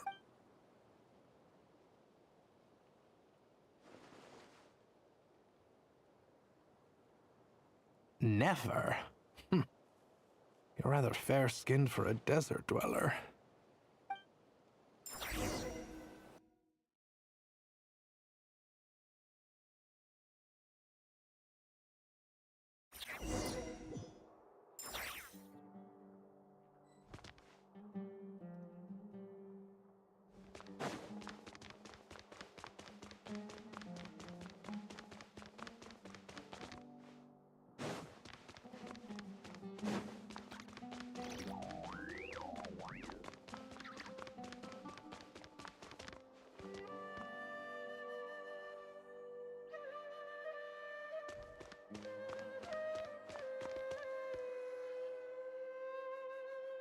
Nefer, this term's assignments have been issued already. Please read through the materials thoroughly, conduct your own additional research, and then write an essay on the topic. Yes, Professor, I'm aware. I just had a couple more questions I wanted to get your perspective on. Oh? Please ask away. Well, I saw the other students' problem sheets, and I couldn't help but notice that my assignment is much easier than theirs. Do you really think I'm a weak student? A weak student? Goodness, no. Quite the opposite. You have a sharp mind. I think what you're saying is, a weak student wouldn't have noticed the discrepancy. And if they did, they certainly wouldn't complain about the lighter workload. You see, sharp as they come. You see things the way they are, and I'm sure you know why they're like that. Because of where I come from. Because I'm different. I'm sorry, Nefer. I don't like it any more than you do. It's just... Anyway, you said you had a couple of questions? What's the other one? I wanted to check... If someone sent me a letter to the Academia, where do I go to collect it? Ah, your family wrote to you. Well, as long as they put your name on the envelope, someone should hand it right to you. Not exactly. It's not even a recent letter. I was just curious where the mail would end up if no one collects it. The House of Dana, I expect. I know there's a box for unclaimed mail somewhere in there, probably sitting on a shelf. Whatever you're looking for, that'd be the place to start. Okay, got it. Thank you, Professor. Oh, don't mention it. Honestly, I feel like I failed you. I'm supposed to be your teacher, but I haven't taught you anything. Hey, don't say that. You're a great teacher, and you do your best for all your students. But the rules are the rules. You're not allowed to teach students like me. It's not just the Academia either. The whole world bends over backwards for the successful, and leaves the losers to suffer and die. Oh, my dear child. Don't tell me you've given up on life already. I haven't. I just think that if you want to make it in this world, you have to find a way to become successful.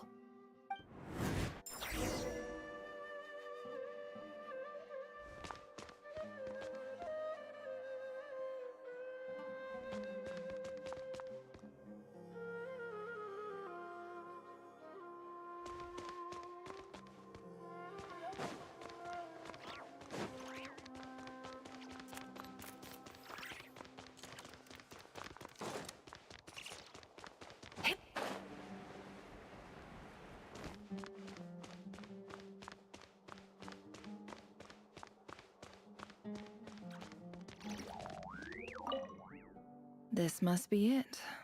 A big cardboard box. Let's take a look.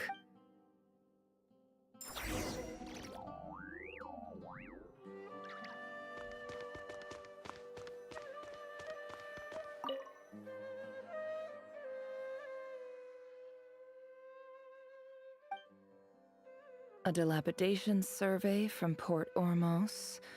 Looks like it's from a Core of 30 representative. What a strange thought. A bunch of mercs losing sleep over rundown buildings. This one was never even opened. I guess the recipient didn't care what the Core of 30 had to say about anything. Who was it addressed to? I don't recognize the name, but it must have been a Ksharawar professor. This one is addressed to the Immorta Sage. The title is Changes Observed in Satyavada Life Symptoms. Why do all these letters read like full-blown dissertations?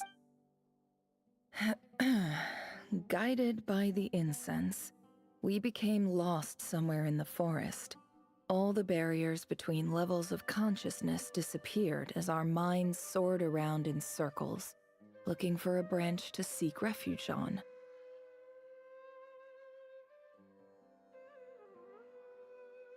In clinical terms, these symptoms fit the description of incense poisoning.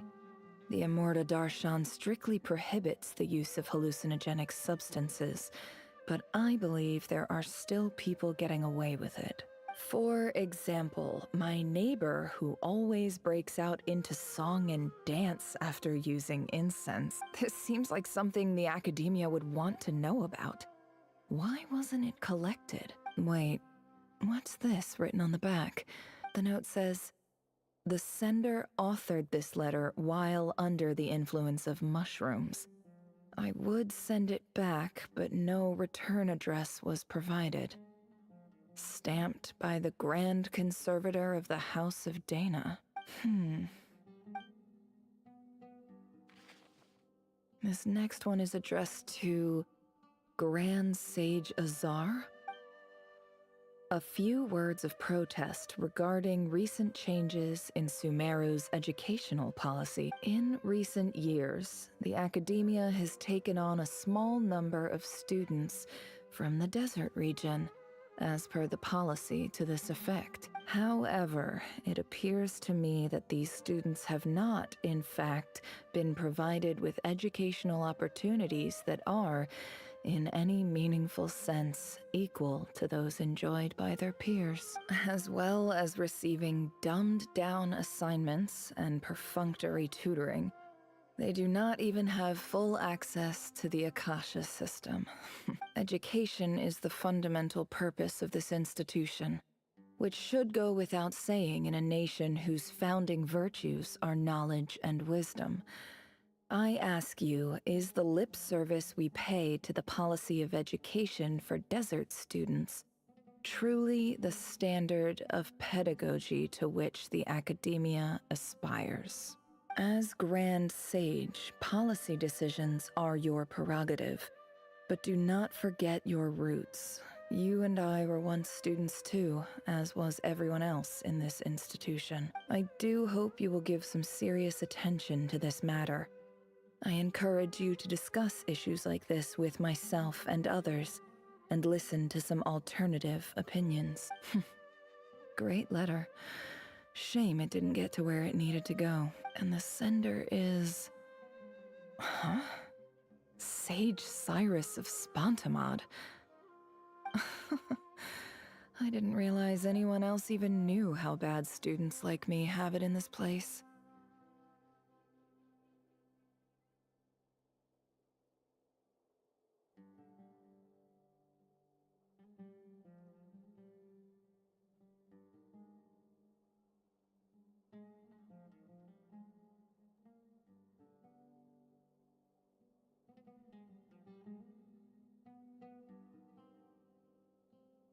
So this is where letters from the Sage of Spontamod end up? Nice one, Grand Sage. Really enlightened leadership. Whatever. I'm not exactly holding out hope that a letter sent from the desert would even make it here. I can't believe how much discarded mail there is. Must have been years since someone last went through it all. And this is just one box. The whole house of Dana is boxes on shelves. I don't believe for 1 second that any human being has sat down and read through all the documents in this place. Wait, could this be it?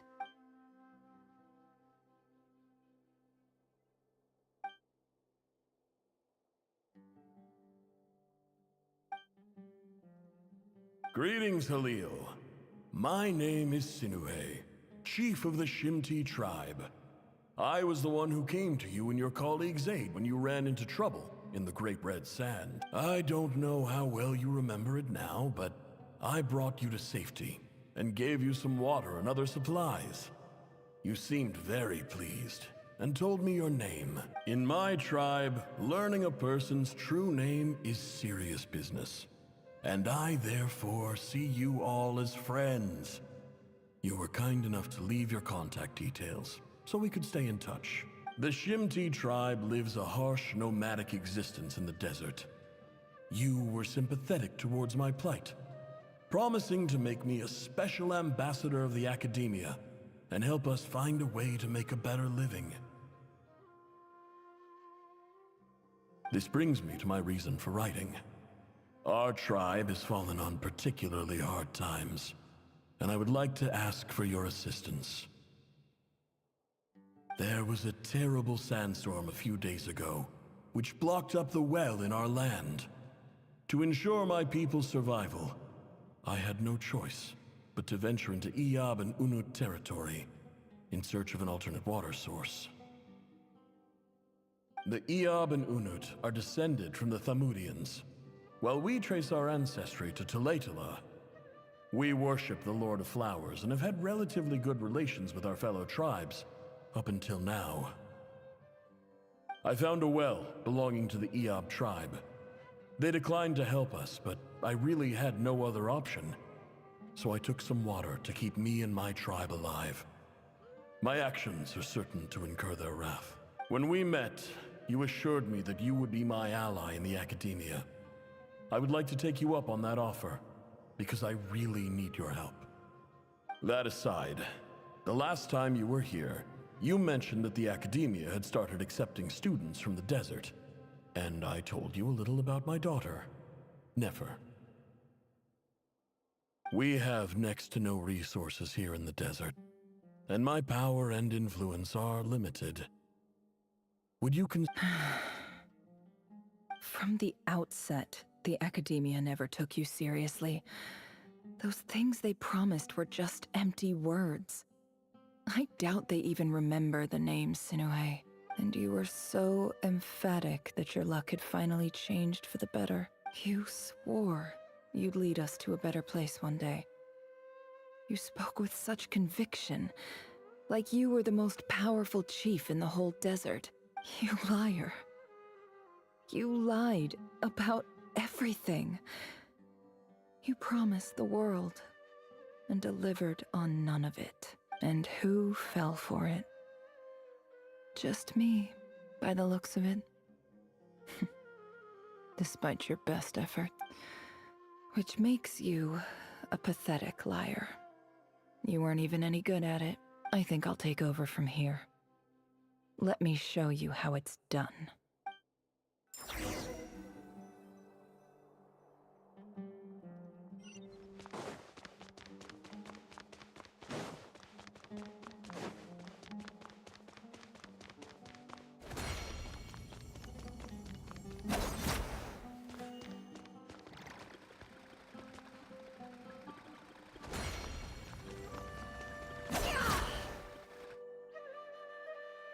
I just came to say goodbye. Thanks for everything you've done for me in my time here. Nefer? You packed your bags. Where are you going? I'm quitting. Something's come up in my hometown. Gonna head back and deal with it.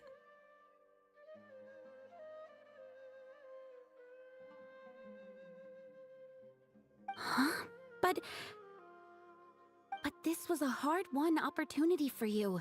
You know that better than I do. It was. But it doesn't matter. I have more important things to deal with, and they can't wait. Oh, and I didn't want to overfill my bags, so I left some incense on your desk. What's wrong? I thought you liked incense. Although, I did read somewhere in the House of Dana that it has hallucinogenic effects. Don't use it all at once, all right? Isn't this the stuff you brought from your hometown? You're just letting me have it? But you said it's a rare and valuable commodity. Yeah, about that. I lied. It's not rare at all. There's this bunch of ruins near my hometown that are practically overgrown with this plant. It's not worth much. Keep it. It's fine. But never... All right. That's all from me. You take care.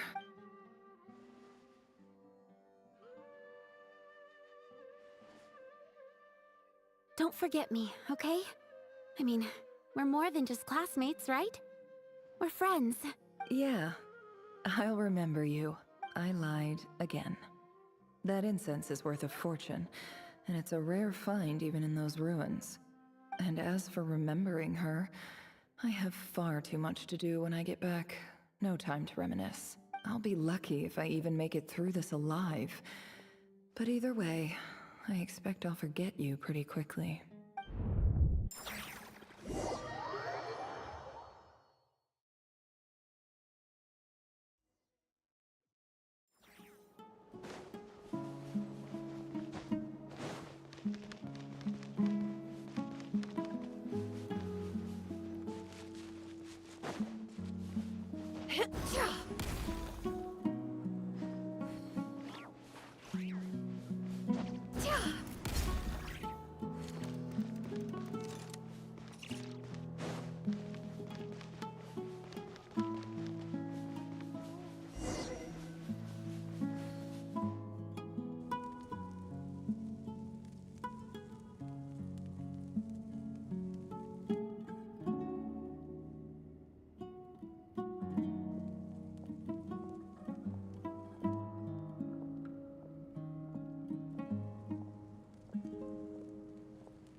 It's a pleasure to meet you, Mr. Arif. So, what does the Academia want? Since they've sent their special ambassador, I assume there's a big business deal to be made. If not, I'd be very disappointed. Please, sir, lower your blade. You're lucky I'm the one they sent. Not all special ambassadors share my admiration for the Eab people. The ever-shifting balance of power in the desert reduced the once great civilizations of this region to rubble and sand. But the story of the Eab has a very different trajectory. Others grew weak, but you grew strong, beginning in obscurity and moving to prosperity. You're the only ones who defied the trend. Huh. So, you do know who you're dealing with? This well is the perfect symbol of your strength, is it not? It used to belong to the Unut, but it looks like you have control over it now. You're not wrong. But I'm sure you didn't come all this way just to flatter us. Of course not. I came to bring you some very good news. Some information that recently came to light, which might just be your ticket to freedom. Records uncovered by the Vahumana Darshan show that a certain well currently under Eab control is built on top of some ancient ruins. These ruins are of great archaeological interest to the Academia. I checked the map carefully on my way over here, and I'm confident that this is the well in question. The Academia is offering 50 million mora in return for excavation rights. 50 million? No, wait. If these ruins are as important as you say, 50 million's a little low, don't you think?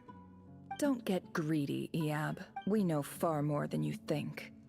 We know that you seized this well by force. Wasn't that the first step in your rise to power? To drive away the Unut and steal their water supply?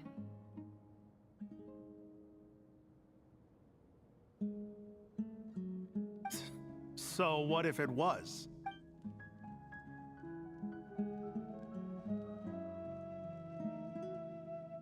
Don't worry. As unscrupulous as it was, it's something we're willing to overlook. The Academia is only interested in dealing with the de facto power holders in the region. I hope I am making myself clear. And I hope your words are the truth. If I find out the Academia is trying to play me, I'll hunt down every one of your people and make you watch as I cut their heads off one by one.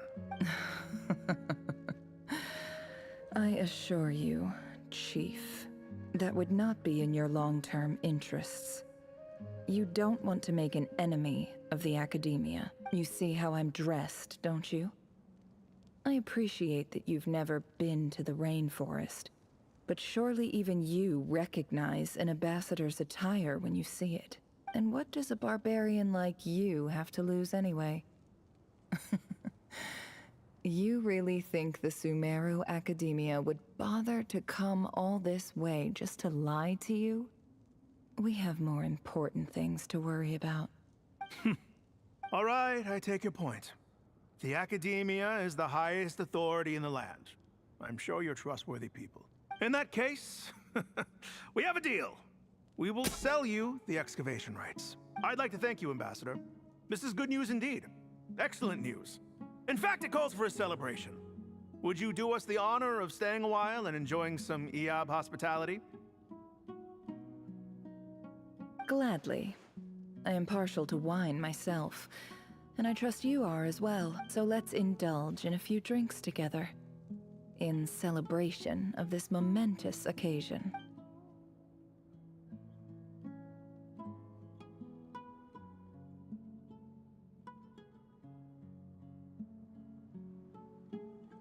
Chief! Chief, it's an emergency! It's the Unut. They've taken the well. What? Well, don't just stand there. Take it back. Yes, Chief. I have every confidence in the EAB's military superiority, and yet... What is it? The Unut's response was alarmingly fast. The day after we reach a deal, they seize the well. This can't be a coincidence. Perhaps there is a traitor in your midst. I don't think so. I am obliged to remind you, Chief, that the Academia will only deal with the de facto power holders.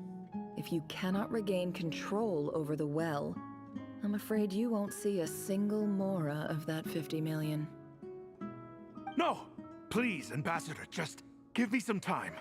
I swear the Unut will not get away with this. That well is ours. And so is the mora. Glad to hear it. I will wait here for an update. If there is a traitor, I will find them. In the meantime, make yourself at home. Much obliged. Wow. All it took was a few words and I've got him wrapped around my finger. What an amazing feeling. So, in summary, Ambassador, the Academia would rather negotiate with our tribe instead of the EAB, yes?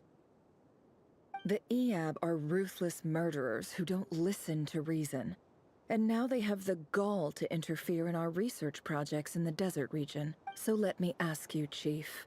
If you were the Academia, what would you do? Kill them all, of course. Precisely. The Academia does not tolerate those who stand in our way. The EAB have held back our academic pursuits for too long, and our patience is wearing thin. At the same time, there is simply no way that the Academia can be seen to be intervening in desert affairs. I'm sure you understand where I'm coming from. We have our own rules out here. If the rainforest dwellers raised arms against a desert tribe, you'd start a bloody war. Right. We can't confront them ourselves, but we can support their enemies. The Unut have always had strained relations with the EAB, which makes you our natural allies. Natural allies. Weren't the EAB your allies once? You were quick to send them after us to protect your interests back when we stole that water. And now look at you. You're at each other's throats. Let me be clear. The Academia wishes to collaborate with the legally recognized rulers of the desert in this matter. We are asking for excavation rights to that well, and our offer is 50 million mora. Say no more. I believe we have an understanding. Good. Then I suggest you get to work. Get us access to that well, and the mora's yours. You see, Dad? Lying is easy when you know how. People will believe anything.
Look at yourselves.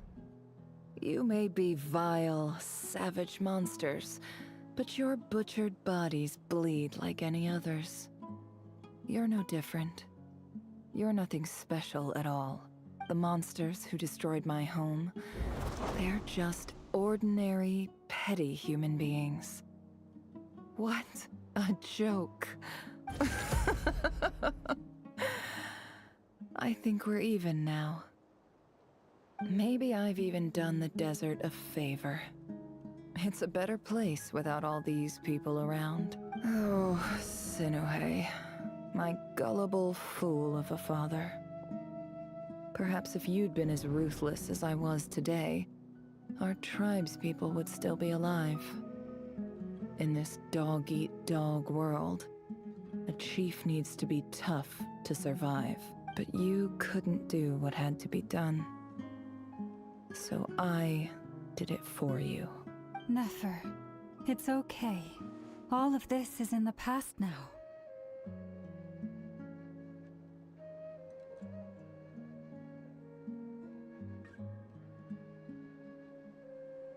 I believe I remember you promising to remain silent.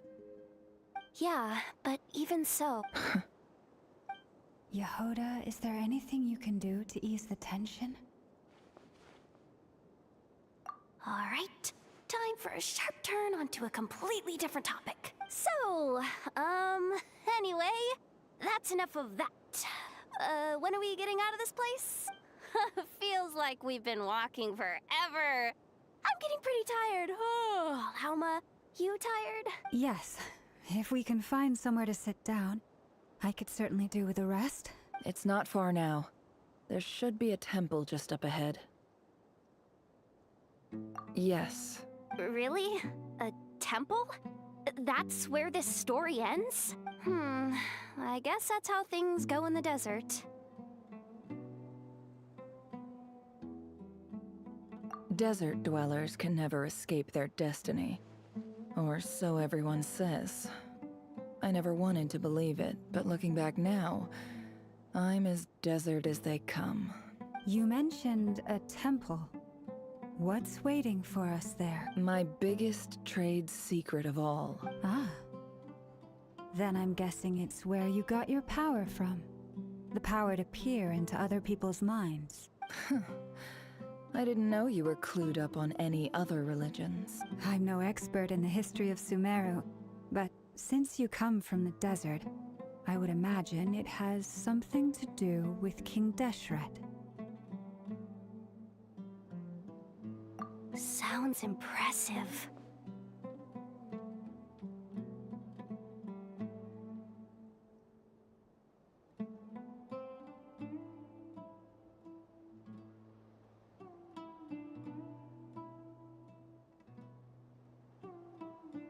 Ah, I know who you mean. General Mahamatra Sino. The spirit of Hermanubis dwells within him. That's Boss Neff for ya. She knows everything. Sino's hardly a figure of obscurity, but I know about Sethos too. What about him? Is he a big deal or something? Well, he's not a small deal, let's put it that way. Please, this is the bare bone basics. Save the flattery. Thanks for your patience, everyone. I'm sure it's been a lot to take in. With any luck, that's our exit just up ahead.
I'm totally out of my depth here. I don't have anything to add about any of this stuff. Like, look at that statue, for instance.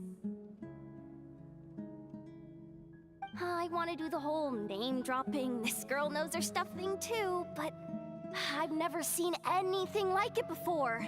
A statue with the head of a bird. That's Thoth, the Ibis King, one of the 7 pillars of King Deshret. The legends say that he, the Crocodile King, and the Goat King were the 3 retainers of King Deshret. Let's take a look.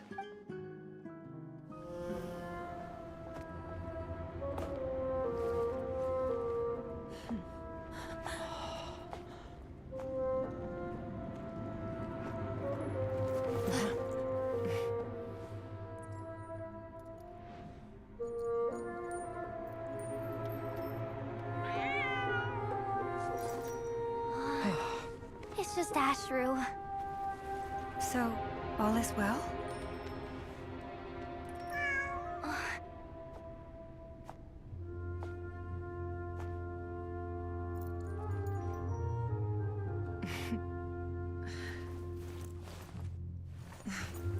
Typically speaking, at this point, the world disintegrates. Then we find ourselves back in the outside world. Besides, these are my memories. There's nothing to fear. You're sure? Of course. It's almost over.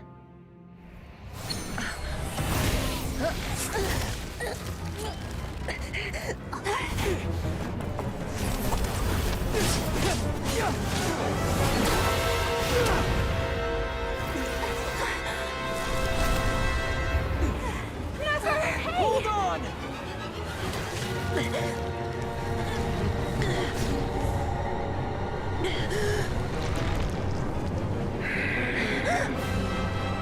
Knowing too much is always a death sentence.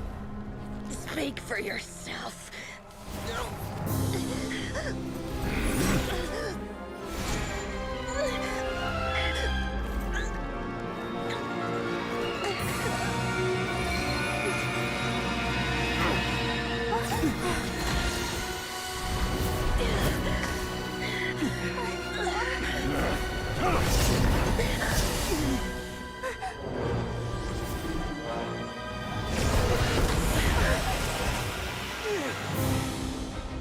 How repulsive.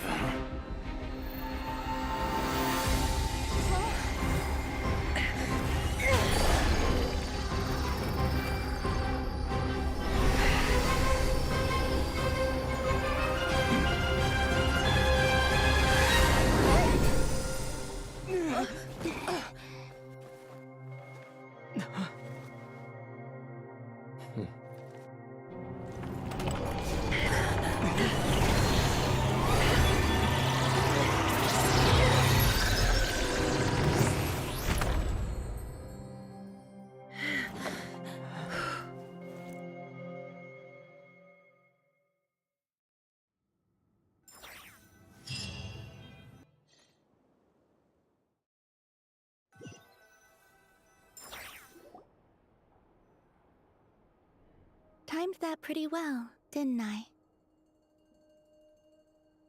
It's okay. I'm just glad no one was hurt. Paimon noticed you doing something too, Dainsleif. Were you helping get them out? Of course. When I asked Nefer to conduct this investigation, I was not naive to the dangers involved. I had a duty to ensure your safety. Good to know your sense of justice is still intact after all these years. I take that to mean that you saw the truth. That comes as a great relief. I certainly did. And thanks to your help, I also managed to trap Rerir inside the chess set. Whoa, really? How'd you manage that? Well, to be honest, I sensed that something was wrong long before we made it to the temple. By using this fragment to probe into Rerir's past, well, the monster formerly known as Rerir, it seems I alerted him. I was tracking him, then he caught on and started tracking me too. Can't say I'm surprised. But how did he track you through your thoughts alone? Rerir was a secret agent who reported directly to the Vinster King. He is an expert at finding a trail and hunting down his pursuers. No wonder. He infiltrated the chess set, read my thoughts, and built a new virtual chess set inside of it. That's why we weren't able to leave at first. Speaking of your chess set, it's quite a remarkable item. Would I be right in thinking you have some connection to King Deshret? You overestimate me. I only have a connection with one of his underlings, the Ibis King.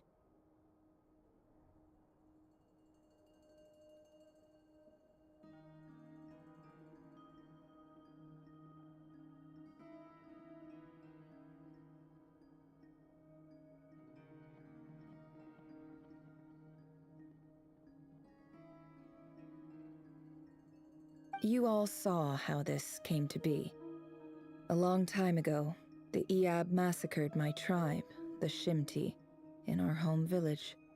A few years later, I enrolled in the academia, where some new information came to light. The Unut and the Iab fought a bitter battle over the rights to a well, all for the sake of a non-existent 50 million Mora. The Iab ultimately won that confrontation, but their victory came at the cost of almost every warrior in the tribe. The final blow to the Iab came at the victory feast, when an Unut assassin beheaded their chief right before my eyes. The remaining Iab fled and have been scattered to the winds ever since. Having gotten my revenge, I returned to my hometown, where to my surprise, the nearby temple was still standing. There it was, seemingly immune to the relentless hostility of the desert, while my tribal home lay in ruins. As I stood there gazing at the temple, I noticed a cat just outside. This cat, as it turned out, was home to the spirit of the Ibis King. He led me to a gate deep inside the temple, and there he made a deal with me.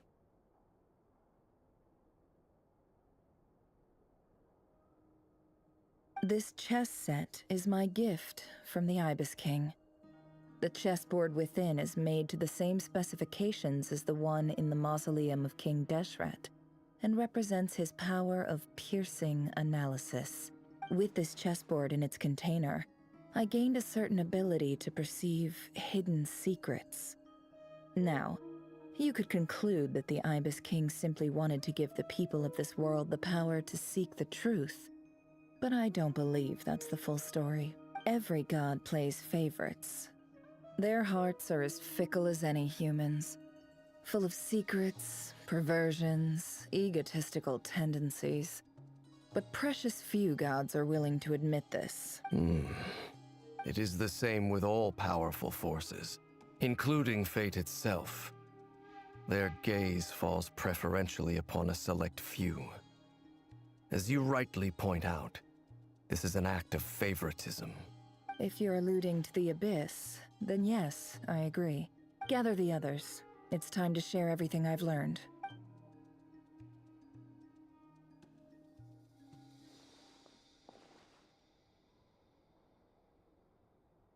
Thank you all for being here. As promised, I did some further investigating into the Raker of Solnari's background. I am pleased to report that the investigation has been most fruitful indeed. The Raker of Solnari, real name Rerir, was once a Conrian subject who served the Vinster King. I will now share the important details of his story. Please save any questions or comments for the end.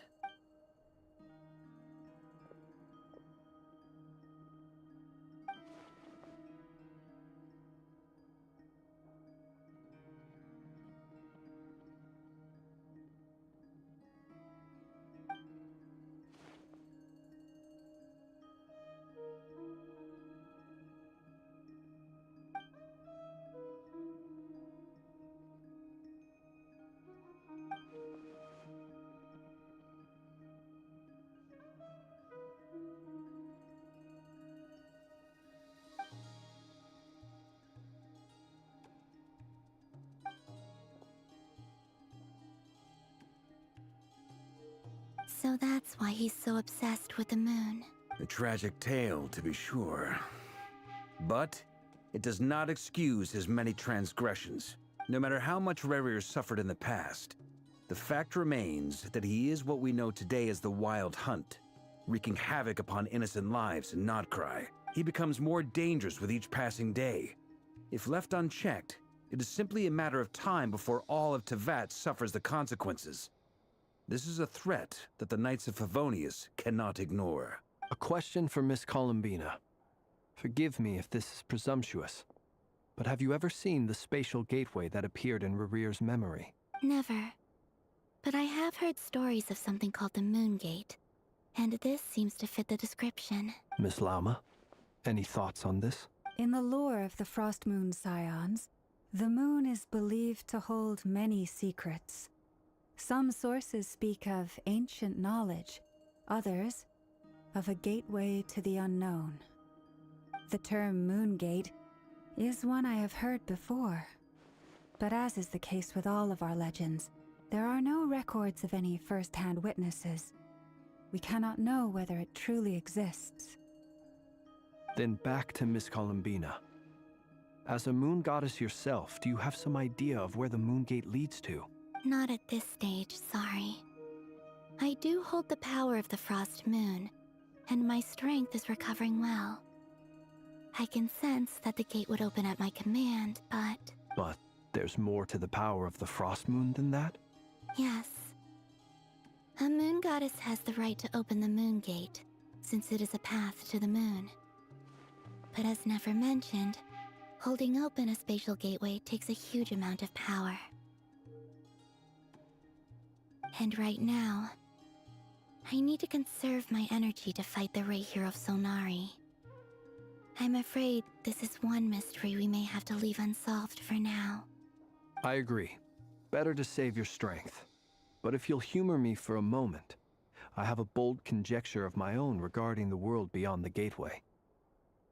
I highly suspect that neither Tholindis nor Rerir made it through unscathed.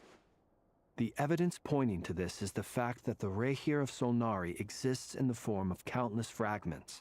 With the abyssal power he wields, no ordinary foe can touch him, let alone tear him to shreds. And yet, the Wild Hunt proliferates wherever his scattered fragments lie, drawing hordes of monsters to many different locations across the land.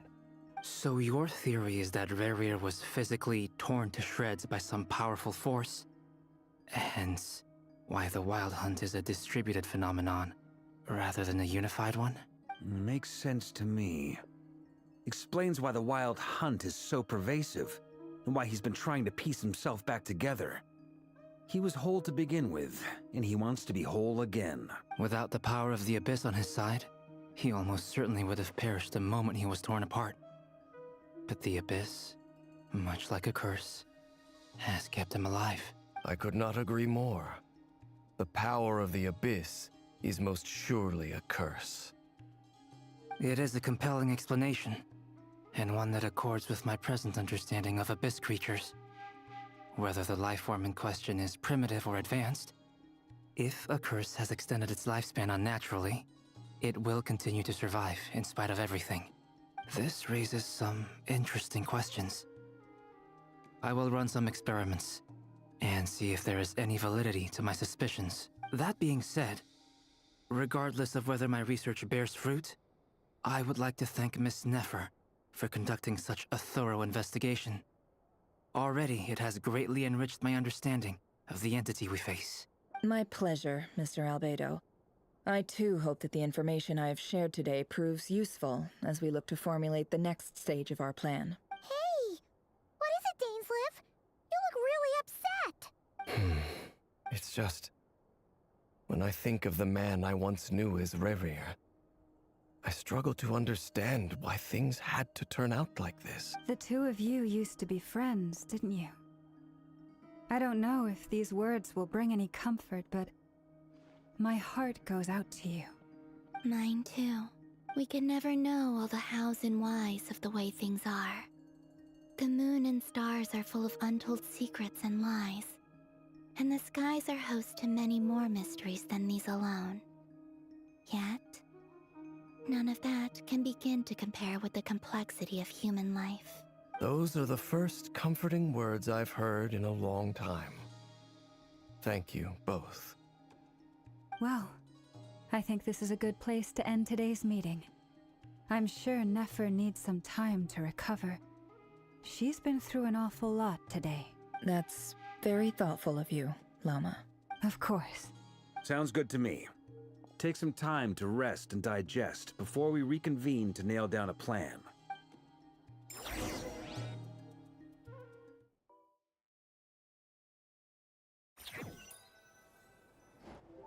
Hey, is this a bad time? Hope I didn't kill the conversation. No need. Come on, let's talk outside.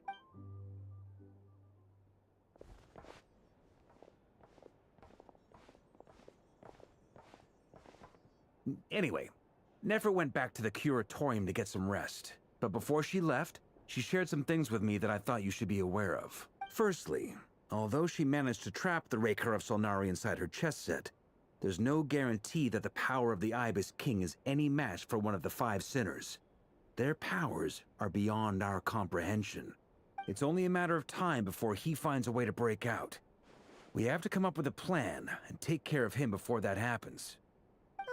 Honestly, my mom figured that might be the case. So, how long have we got? Well, I asked her that same question.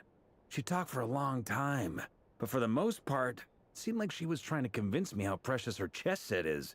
What a long and storied history it has. It felt like some kind of sales pitch, you know? The kind where you end up handing over Mora against your will? Anyway, after all that, she finally answered the question. 2 days, at most. 2 days? Holy moly! Can we even recruit enough help in that time? That remains to be seen. Which brings me to the second issue. Dainsleif is obviously conflicted about this whole thing. But given how little time we have, there's no way we can pull this off without his help. You have some history with him, right? Do you think maybe you could talk to him for us? Great. I appreciate it. All right, on to item 3. So, Albedo, DURIN, and I put our heads together and came up with a plan. Can't promise it's gonna work yet, but at least it's a start. We figured we'd bounce the idea off you first. We'll explore it further once everyone's recovered. Oh, Paimon's dying to hear this. All right, so here's what we're thinking.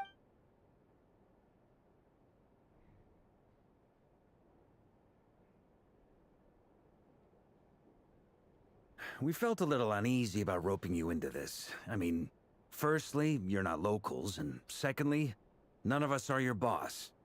You're well within your rights to refuse if you so choose. Roping us in? Why would you even say that? We know the stakes here. It's all of us against the Raher of Solnari, or none of us stand a chance. I choose my words very intentionally, I'll have you know. I like to think there's an art to striking a down-to-earth tone even when the stakes are through the roof. Sir VARKAAA, I have a few thoughts about this plan. I'm all ears. I think we can be more flexible with how the roles are allocated. In my view, the most sensible lineup would be like this.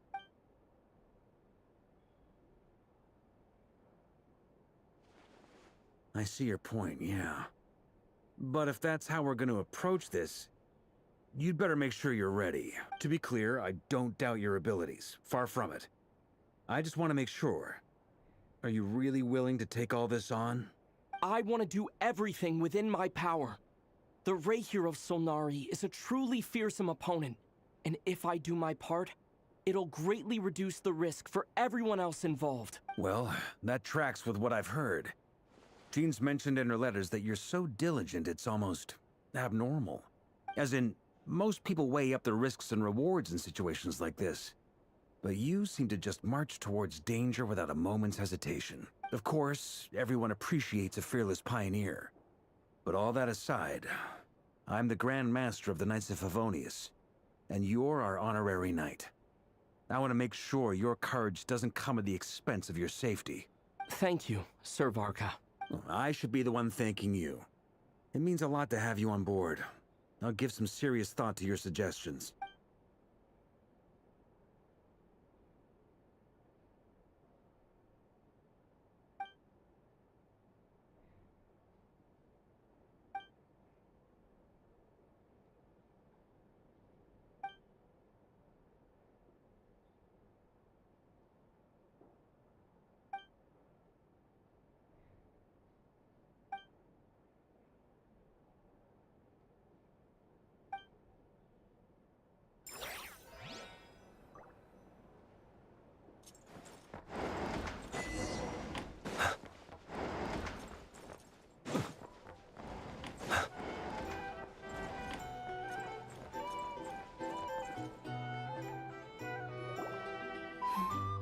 This is a thorough plan, but I do have one last question before we take action.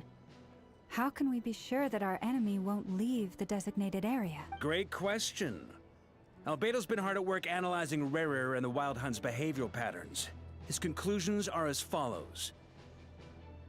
Firstly, from the earliest known confrontation until now, Rarer has never displayed any ability to manipulate the dimension of space. So it's unlikely he has any power in that domain. Secondly, he seems to have a particularly strong vendetta against our group. If we put him in a fight-or-flight situation, he'll choose to fight every time. Thirdly, finally, and most importantly, he is consumed by hatred, both for the moon and for his enemies. Turns out, we tick both of those boxes. We have a reincarnated moon in our ranks, and a spy who accessed his private memories without permission. He'll be baying for blood, not looking to escape. As someone who's had their fair share of interactions with the Wild Hunt, those all seem like valid observations to me. Understood. Then I will defer to the verdict of the group. Well, everyone, that's the plan in full detail. Albedo and DURIN are carrying out their part as we speak. Plan approved. Scheduling. Okay, any firepower you need, I got you covered. Let's light this baby up. The Frost Moon Scions are behind you as well. And the rest of you?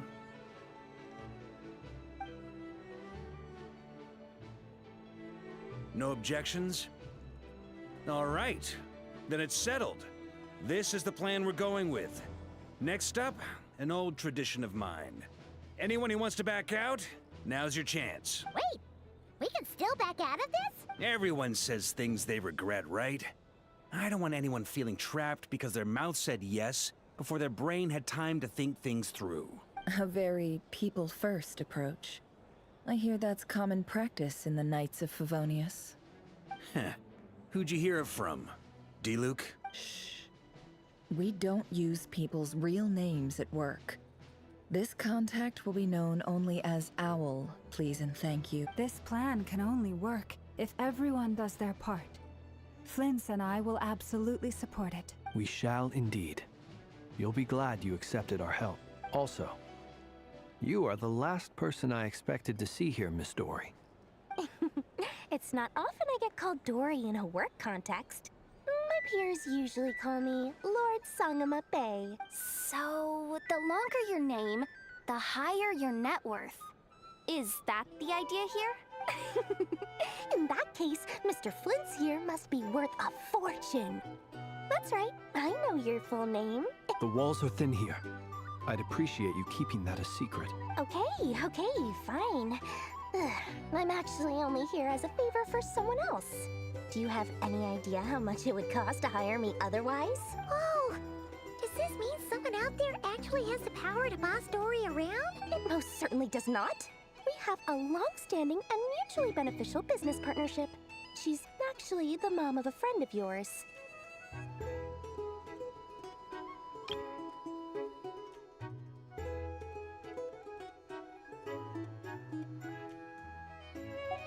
Said mom supplied me with a great little trinket, but now that lady's ruined everything. If I don't start building a little goodwill now, my whole business in Notcry is gonna go down the drain! Okay. So what exactly is so special about this pendant? It's a lucky charm that a great mage made for me. We have a business relationship, and she was worried that something bad might happen to me. So, she wanted me to have something that can store power to protect myself with.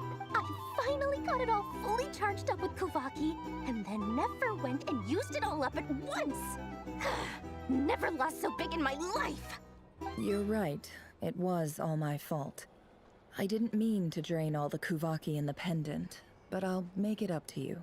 You will? Well, in that case, how about you give me your chess set? And we call it even. I knew you'd say that. Well, it's yours if you want it. In fact, take it now, and I'll even throw in a free Raker of Solnari. Deal? You're putting me in a difficult position here. It's a very useful thing to have around, but I have a funny feeling it won't be around much longer. I guess we'll see in a couple of days. Looks like bankruptcy for me. Hey, don't be so pessimistic. See this through and you never know. You might find a new business opportunity on the other side.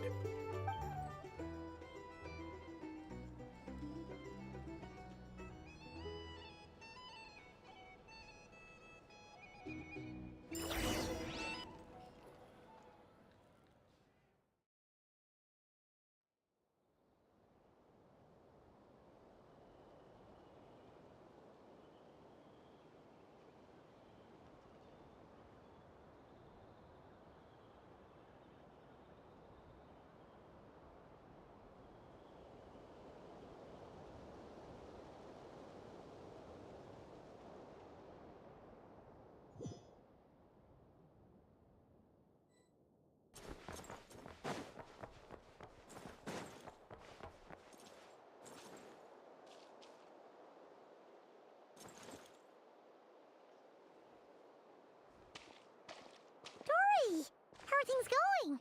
Feeling ready? Oh, I was born ready. We only have 2 days. You think Lord Sangama Bay would let an opportunity like this slip by? Don't forget, when something's in high demand, the people with the goods on hand get to charge the highest price of all. Even higher than the sellers taking advance orders. Ta-da! See? It's right here! Ah, it's so pretty. Did you make it? No, I have a supplier. We go way back, so he made me a very attractive offer. Aha! No wonder you were talking about lucky charms at the meeting. You've been getting Kave to make them for you. That's not the full story. It actually started a while back as a project between me and the Dendro Archon. Mage Alice once warned me that this world won't stay safe forever. There may come a day when everyone faces a great crisis. I passed this on to the Dendro Archon, and she secretly brought together a research team made up of Sumeru's top scholars to invent a technology that could keep people safe. I won't go into the details because it's all very complicated, but if you want to know more, you can ask the Dendro Archon about it sometime. Anyway, point being, it was the Dendro Archon who asked Kave to build this little contraption. As one of the top Kashara War talents, he was the obvious choice. Took him long enough. He stressed over it for ages. Must have gone through at least a dozen designs before producing a final product. But that's Kaveh for you. Marak delivered it to me a couple of days ago, along with a letter from Kaveh. Could I ask why I'm sending this technology to you? And what's your proposed use case? Has it been approved by the relevant authorities? So nosy. My fault for sending him the research permit to begin with. Surely Nahida must have told him you were involved in this project. He was probably just nervous because you're always so secretive about your business. Could be, could be. Anyway, I just replied, let's hope there never has to be a use case, because it would involve grave danger. Fair enough. But it sounds like he was just being cautious. He probably felt responsible as the one who made it. Or maybe he was asking as a favor for his housemate. He's done that before. Not sure why, though. His housemate doesn't seem to really care that much about this kind of stuff. Either way, all's well that ends well. I'm just glad to finally have my hands on the product. I wouldn't want to be without it, given the potential dangers that lie ahead. Huh? What does that look mean? Paimon's just super surprised. This must be the first time we've ever seen you actually get serious about something. Well, a long time ago, I made a promise to myself. I promised that I was gonna live every day of my life with a big beaming smile. Obviously, Mora plays a big part in that. But there are always gonna be times in life when you have to give something back. That could mean paying back a debt, returning a favor, or showing some kindness. Alice has been a huge help to me over the years. She was the first investor I ever had. And I want my investors to know that Lord Sangamabe is the best in the business. And more than that, no one knows what the future will bring. Whatever happens, I want to make sure the Dendro Archon and all of Sumeru is prepared to face whatever comes. Oh, that? I was just making sure Nefer and I are square. Don't be thinking it was some sort of benevolent act. I'm no saint, so don't treat me like something I'm not. My priority is doing the business that I want to do. So long as my conscience lets me, but it usually does. That's the Lord Sangamabe business model. Alright, if you say so. I do say so, and that's the whole point. I'm a businesswoman. Don't go trying to figure out what kind of person I am. You'll exhaust yourself. Much easier for everyone involved if you just take my word for it. Oh, and could you two help me get this stuff where it needs to be? Thanks so much. You're my favorite assistants.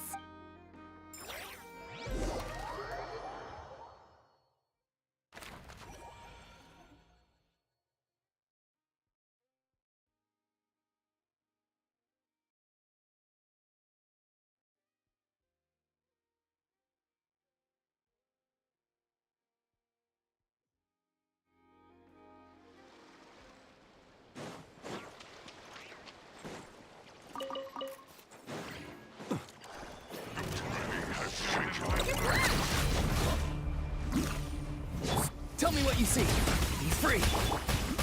Look, the rainbow! Up and away! Close your eyes. Be silent.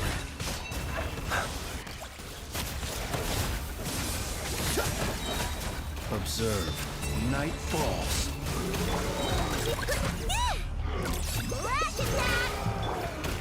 Farewell. Let them fly. Close your eyes. Be silent.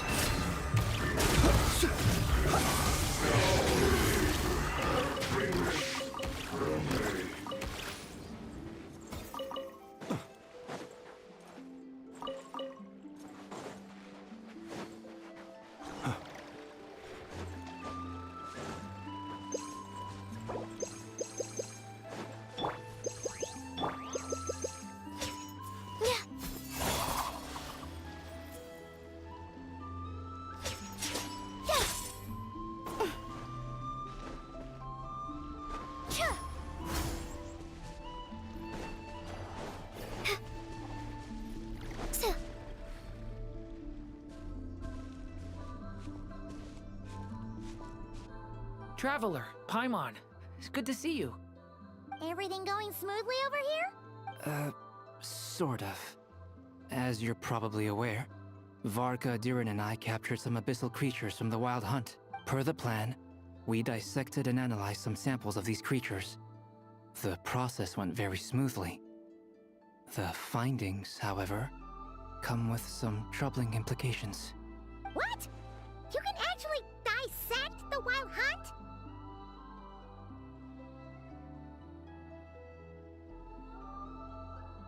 That depends on your definition of Wild Hunt and dissection. Harmless, lifeless. These words are accurate descriptions. The Wild Hunt is an interesting phenomenon. In and of itself, it doesn't seem to possess anything akin to a human personality. But taken as a collective, the medium through which the Wild Hunt is summoned does appear to have a soul. Master griped a lot about the wise Horoptetyr, and seemed somewhat fascinated with the foul Certology. But she barely mentioned Rerir at all. I don't think that was because of his lower social standing, though. Anyway, it's a pity. I should like to hear her thoughts on the nature of the life form he has become today. It's a strange mix. The furious energy of an abyssal being channeled through a fractured physical existence. A consequence of being torn apart by an unknown power. Perhaps the only explanation for his survival in this state is that he sacrificed a degree of individuality in exchange for a continued existence. Oh, sorry. Once I get talking about interesting research, I have a tendency to go on indefinitely. Back to our research findings. Essentially, they confirm my hypothesis. Rerir's corpse is completely contaminated by the Abyss, and the effects are irreversible. You could think of this as Rerir in mutated form. But in my view, even that would be inaccurate. In reality, his whole being has been consumed by the Abyss. In other words, he is now nothing more than a manifestation of abyssal power. Unfortunately, at present, we have no means of completely eradicating abyssal power. Hence, we cannot fundamentally destroy the Reihir of Solnari either. Oh, that's terrible news! So, that's it? We can't defeat him? Not even if we get the power of the Three Moons? Miss Columbina's situation is a difficult one. She can never achieve wholeness when the world does not accept her presence. It's as if her creator banished her to a place she can never be accepted. It means she spends most of her energy just on her own survival. Given the circumstances, it's only natural to despair. But we must see this plan through to the end. Time to kick off the backup plan. Oh, Paimon almost forgot! This is for you. Duri asked us to bring it. Ah, how wonderful. Well, thank you for making the trip. DURIN and I will be heading off shortly. I'm sorry I won't be there to protect you in person this time. Please be careful. All right then. Stay safe.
Miss Lauma, is everyone here?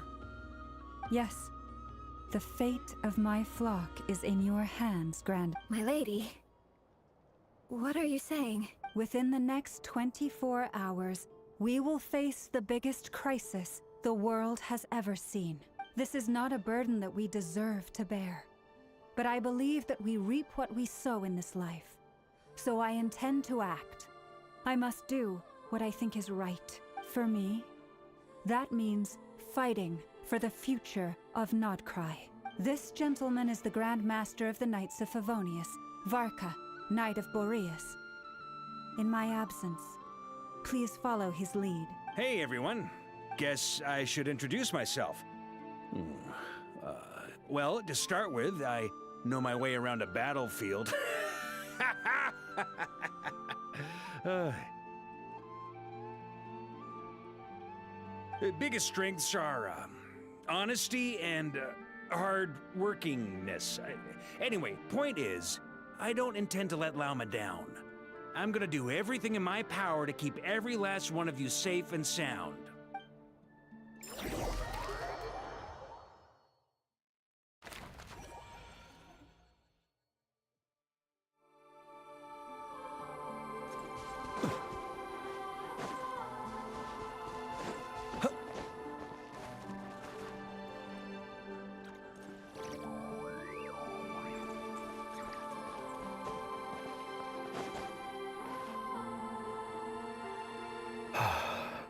Something on your mind?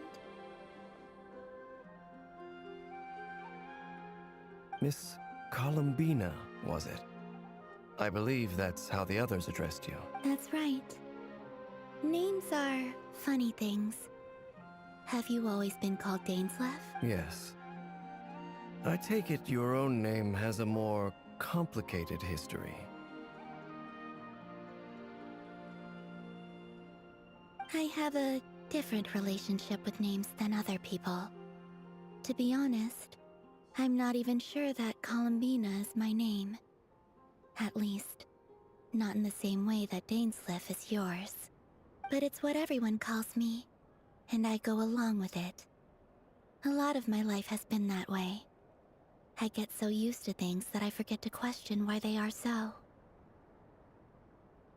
I never used to think much about where names come from, or what they mean to people. Maybe something's wrong with me. You're different from other people. I sensed it the first time we met. You're more perceptive than most. I'm sure your long life and rich range of experience explains that. Do you ever find yourself missing Conria, Mr. Dainsleif? Difficult to answer. I have dreamed of the past many, many times. Sometimes I'm fighting tooth and nail. Other times I'm lying on the ground, defeated. I don't recall any happy moments from that time. It has been too long. Is that because hatred survives longer than love and affection? That would not be for me to say. I make no excuses for the grudges I bear. But whatever the reason, I remember little that was beautiful or sentimental. Thank you for your help with the Rerir situation. Without your efforts, I never could have learned the hidden truth of his story. You're welcome. I know he's your friend. Friend? He betrayed me.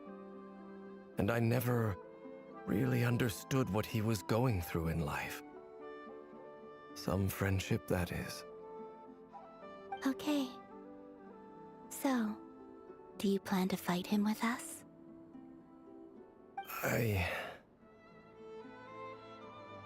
You see, you're torn. Now you know what really happened. You see the things he's done in a new light. I need some time. Of course. I completely understand. Anyone else in your position would feel conflicted too. Actually, I went through something similar myself recently. Something happened that changed my perspective on a situation. A situation I took for granted at the time, but Now I feel very grateful for it.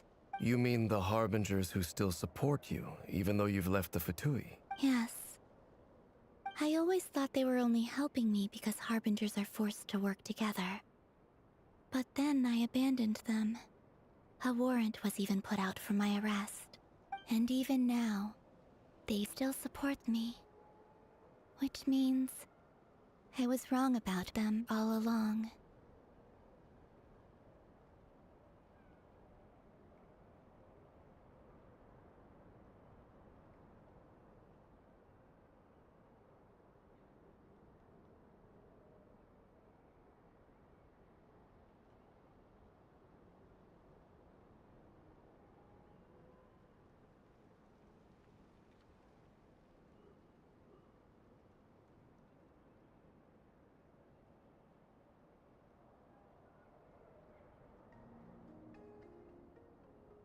Clearly, they view you as a friend. I feel a little guilty now. I regret not seeing her help for what it was, and not treasuring it. I see the guilt that you're feeling now, because I feel it too. Hopefully, talking about it will do us both some good. Have you noticed that the Traveler and Paimon are over there? I think they've been listening. Huh. Shall we say hello? Sure. Hello. Ah! They caught us!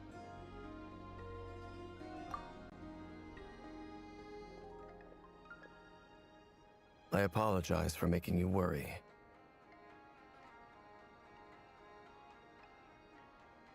No doubt you wish to know where I stand on the plan to take down the Recher of Solnari. I'm afraid I need a little time, but I will seriously consider joining you. You will? Oh, thank you so much! Everyone will be so grateful to hear that! They needn't be. This was something that I was going to have to face up to eventually. That doesn't matter to them. They're grateful to you regardless. You can't control their gratitude, so just accept it. And then, have a think about whether you're willing to join us.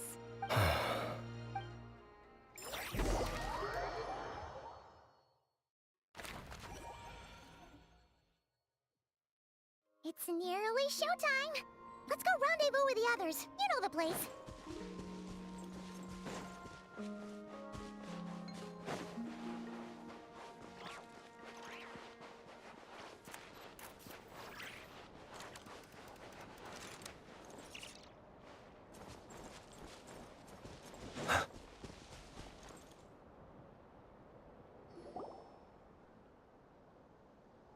Ah, you're earlier than I expected. Hey, Flint's! Been waiting here long? Not too long. I came a little early so I'd have some time to think. Are you nervous about the battle? Quite the opposite. I'm reminiscing on my past battles. When I was awakened by the Ratniki, I had not touched a weapon in many years. I felt like the battlefield was not where I belonged. But after waging war against the Wild Hunt for so long, I came to realize something. A life of absolute peace is simply not a possibility for me. My restless flame indicates that somewhere inside of me, there is a deep yearning to root out the evil in this world. Oh, that doesn't sound like such a bad thing. Well, in the past, when I was a Fae whose primary concern was hibernation, it was hardly ideal. But it certainly serves me well here in the present. And I am delighted to be able to join forces with you in this endeavor. Looks like I'm not the first to arrive. Ah, Miss Lauma. Did you sleep okay last night? I struggled to settle down at first. Please, I'm just doing my part. Never! Over here! Aino asked me to relay a message. She said Anefa will be on high alert and keep a close watch over all secondary districts where defense is required, providing support as necessary. Meanwhile, Aino herself will provide range support to us directly, using her latest invention. Excellent. My thanks to all involved. The chess set's looking a little unstable. It won't hold him much longer. We should be prepared to engage at a moment's notice. No sense sitting around waiting. Let's make the first move while we still have the option. I agree. Paimon, find a safe hiding place. Got it! Be careful, Traveler! I will.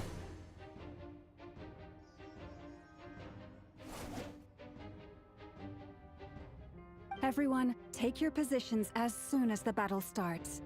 Every ounce of strength we have in our bones, let us bring to this fight. Ready? Let's go.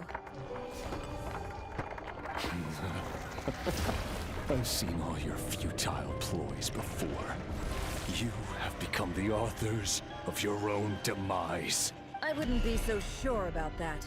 You are merely a moment of sport before I tear down the moon.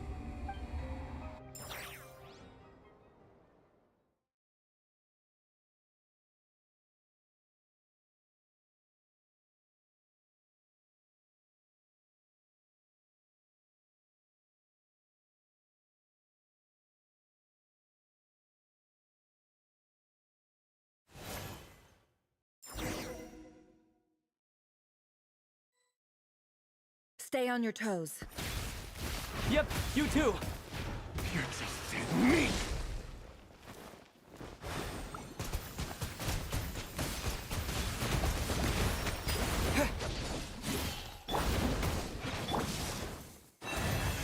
It all adds up. It's all futile. Let me help you guys. Hunt him down.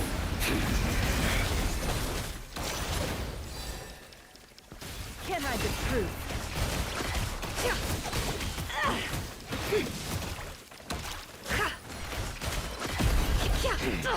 Pathetic. Leave this part. It's Steady now. futile. Close your eyes. Move. Observe. Pathetic. Hunt him down. To dust. You poor lost lamb, with one heart. The mystery unravels. No more lies. Moonlight betrays you. Let's see what you're made of. It all adds up. Time to come clean. Close your eyes. Observe. It began with the moon, and so shall it end. The moon will protect you.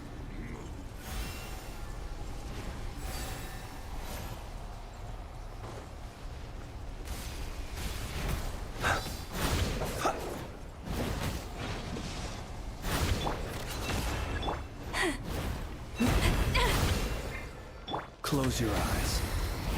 Do you see now?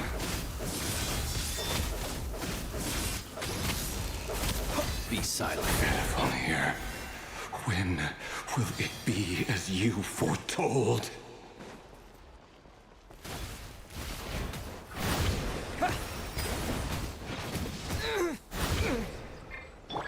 Forest, protect, stay your hand.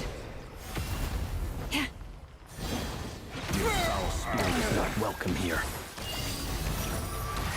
Deception ends here. Bombs away! Can't hide the truth. It all falls into place.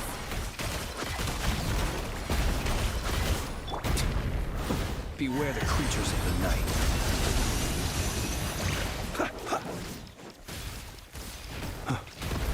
Leave. A blade. Hunt him down!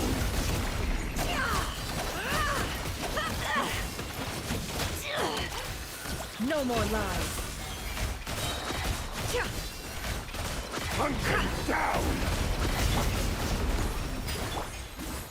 For the everlasting forest, you poor lost lamb.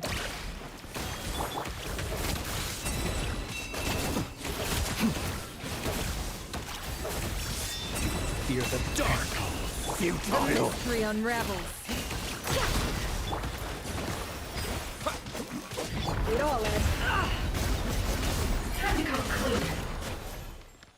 Your little game of heroics is over. The moonlight. Who wants to go first? No. Get out of my sight! No, we've been Death is within separated! my grasp! You okay? Never! Where are the others? Stuck outside the barrier.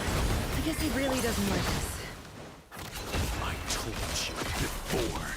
Knowing too much is always a death sentence. Be careful what you wish for. Trouble. No. You are separate. So you fall. Lama! Can you hear me? Hold on, Wilma. Silence. The voices are gone. But at least I know they're still there. I need to focus. Stick to the plan. Remember my most important task. Just keep stalling him. If I can stall him for long enough, the moment will come. Yeah! Go! Time to come clean. Let's see what you're made of.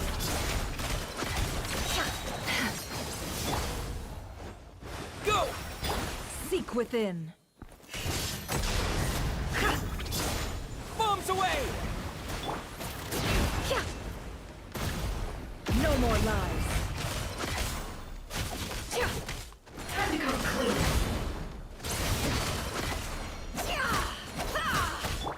Go! The deception ends here. Yeah! It all adds up. Let's see what you're made of.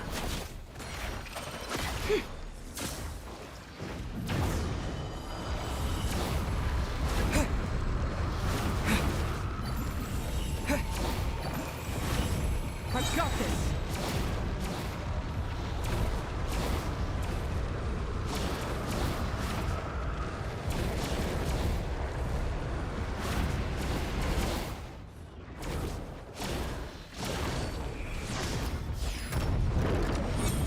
Go!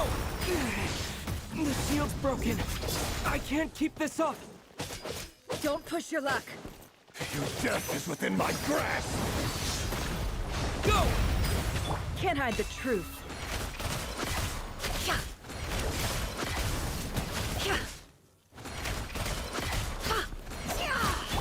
Water jet! Yeah! Bombs away! The mystery unravels. No more lies.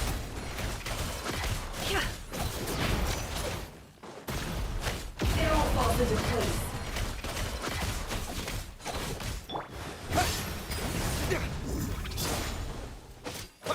Can't hide the truth. It all falls into place. Wipe out! The deception ends here. It all adds up. It all falls into place.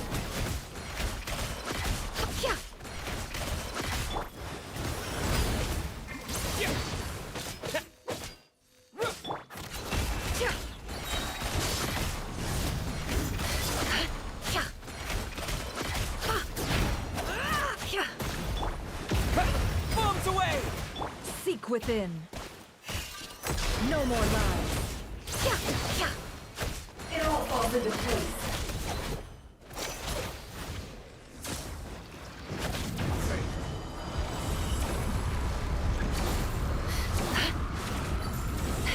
Curses. There's no other way.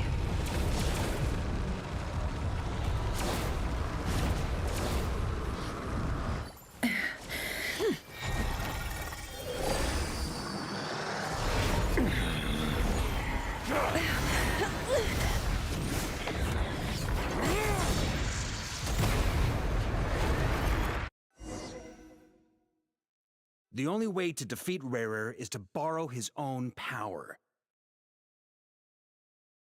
That means Columbina will have to disappear while you two bear the brunt of his attacks.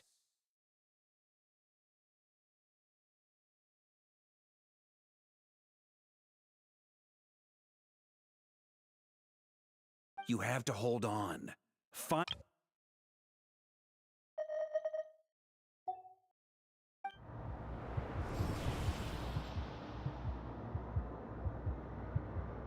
Nefer, your eyes are bleeding. Soon you will be powerless to resist. And then, I will reduce you to dust. But that dust will plague your memories. Come on, keep holding on. Any other tricks up your sleeve? Let's see them, as entertaining as they are. You've backed yourself into a corner. You don't fool me. I see your fear clear as day. I have to stoke his rage. Make him unleash everything. You fear what you could never defeat. You fear the thought of never being able to save your beloved. You cannot win the fight against fate, Rarier. Is that what you think? Well, now it's your turn to feel afraid!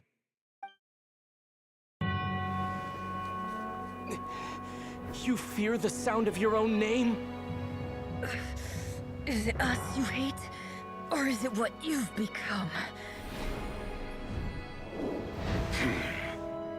Let's see what becomes of you!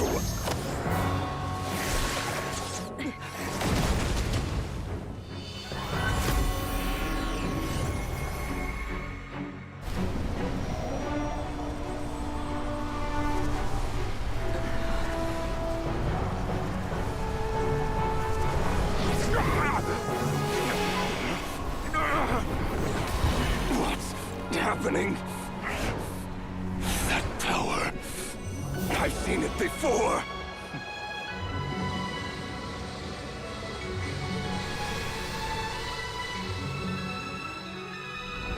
His power is on another level. We'll need to use an alchemical array to convert his power into a usable form. Then quickly channel it into Columbina, rendering her powerful enough to compete with him. I'll join you. I can help. If I release enough abyssal energy into a confined space, it'll create a potential difference, allowing us to extract a huge amount of elemental energy. Next, I'll synchronize with everyone's minds using Pyro, then give you temporary access to their abilities and fields of view. But it won't last long. Can you see? Well enough. So, we have a student of Gold Rhine-Daughter in our midst. How about that?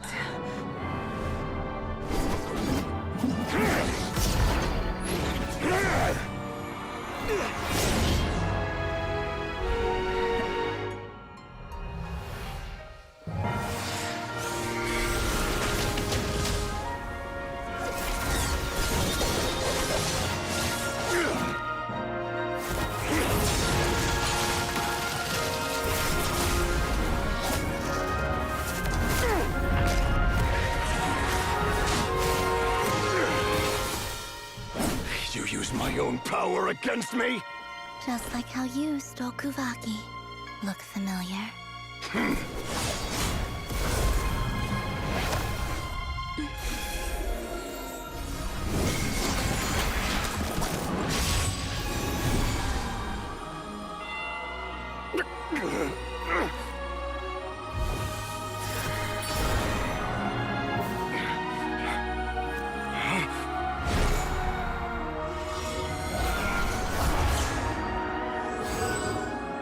Don't you realize?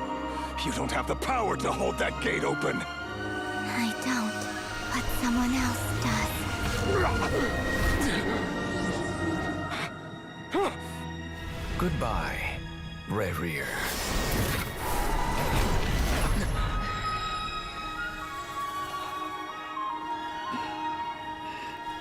We won.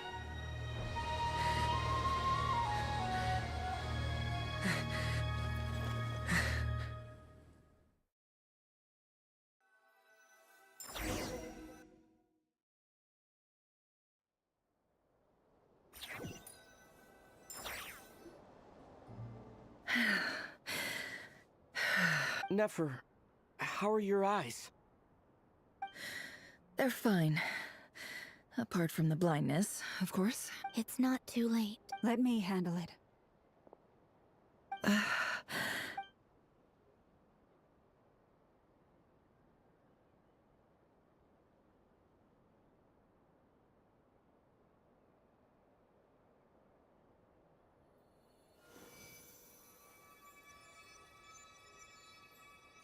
Miss Nefer.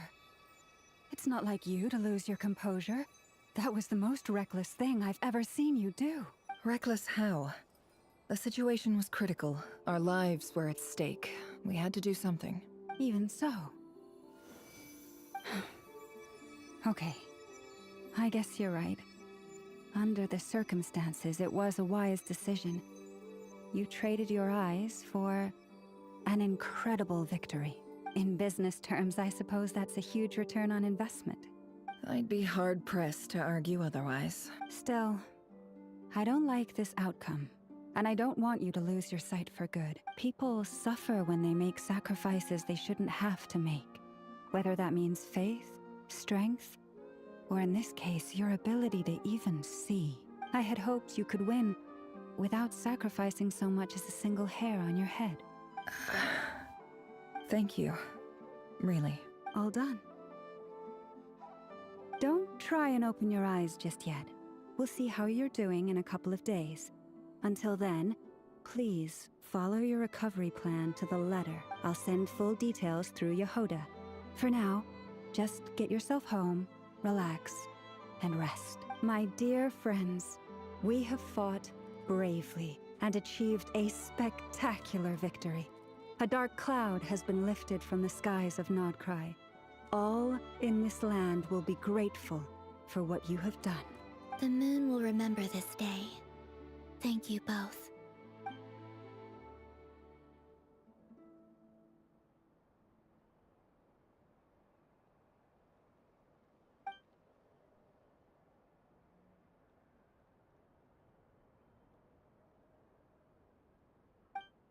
There's something I want to let you know. What is it? When DURIN connected everyone's minds so I could access their powers, I also felt everything they felt. And since Nefer's eyes were injured, my eyes are hurting now too.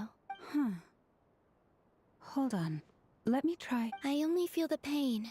There's no actual damage. I just thought I should tell you.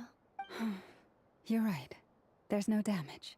That's a relief. But I must say, I'm surprised to hear the Kutar share something like this with me. In the past, you never used to open up about yourself. Things are a little different now from how they were. I'm learning to share how I truly feel with my friends. Friends? You have no idea how glad I am to hear that.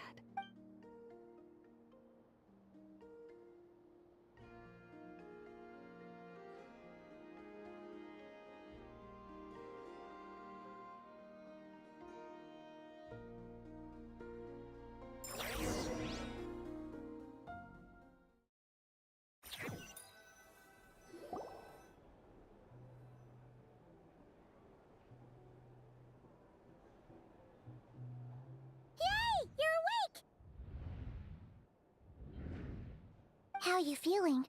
Any aches and pains? Did you sleep well? I'm doing all right, Paimon. No need to worry about me. Phew! Well, that's good. Paimon's been sitting on the edge of the bed worrying about you for ages. You slept a whole day and night. Poor Paimon had to eat all by her lonesome. Glad to hear you didn't starve. How was the food? Well, it wasn't the same without you there to share it.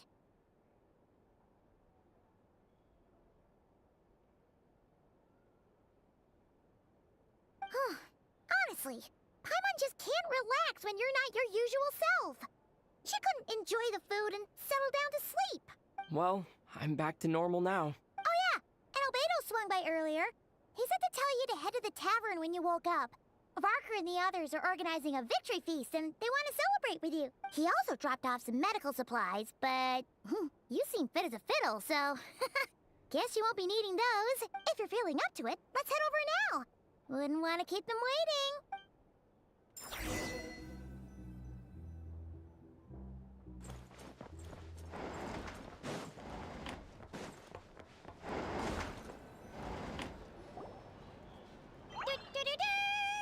We're here!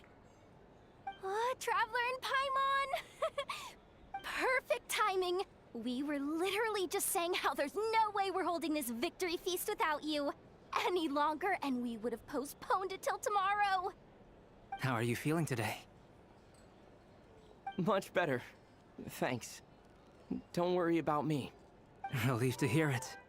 If that changes, just let me know. Happy to check you over at any time. Yep, we're here for you. Anything you need, just let us know. Oh wait, where's Nefer? How are her eyes doing? Nefer's right over there. I'm sure she'd love to catch up with you.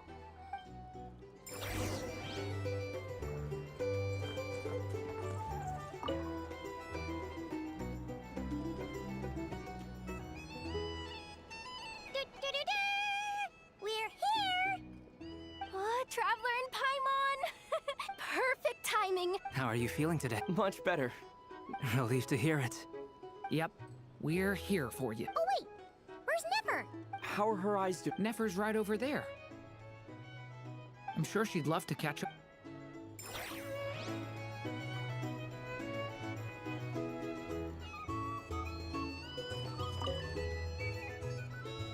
Hello, you. Recovered from the battle? Come on, what do you mean? Of course I'm gonna ask. I care about my friend's well-being. And we are friends, aren't we? Get yourself a drink. You've more than earned it. In fact, today, your drinks are on me. Lord Sangamabe's got you covered. Wow, really? What about Paimon? Has she earned it too? Has she? Please? Well, you haven't been through quite as much as the Traveler, but... what the heck, sure. Yay! Wow! Drinks on Dory! What a historic day. Hey, keep your voice down, or everyone else is gonna want in too. You... Have you heard anything I've been saying recently? Doing business in Nodcry has been an absolute nightmare. If I'm buying for everyone, Okay. Paimon will speak more quietly. Jeez. That's more like it. Don't you forget. Lord Sangamabe doesn't just go around buying drinks for anyone and everyone.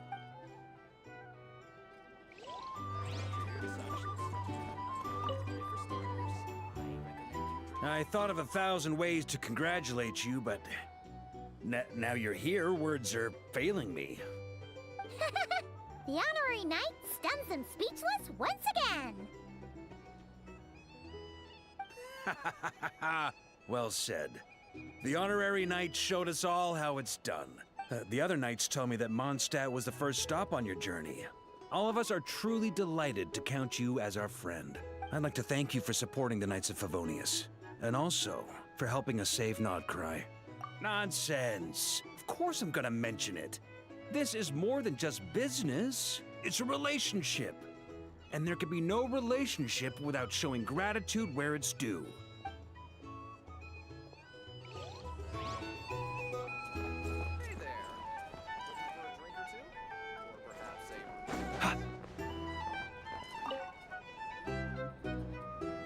I see you've recovered? You bet. Snooze's way to a full recovery. Glad to hear it. A healthy body is paramount. Nothing else in life is possible without it. So take it slow. You can't afford an injury. Paimon too! You really saved the day when you swooped in to open that gateway. I came to accept that although Rerir was my friend in the past, here and now, he was an enemy that must be defeated. Though I will never fully understand what happened between us, I could not let this crisis deepen any further. We fought a very necessary battle, and you played your part admirably. Yeah! And if you ever need to talk, just remember, we're always here. I'll do that.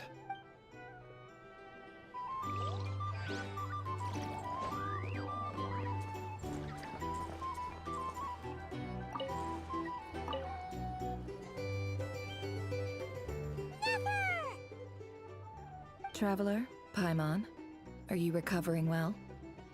Turns out that moon chanter has some real talent after all.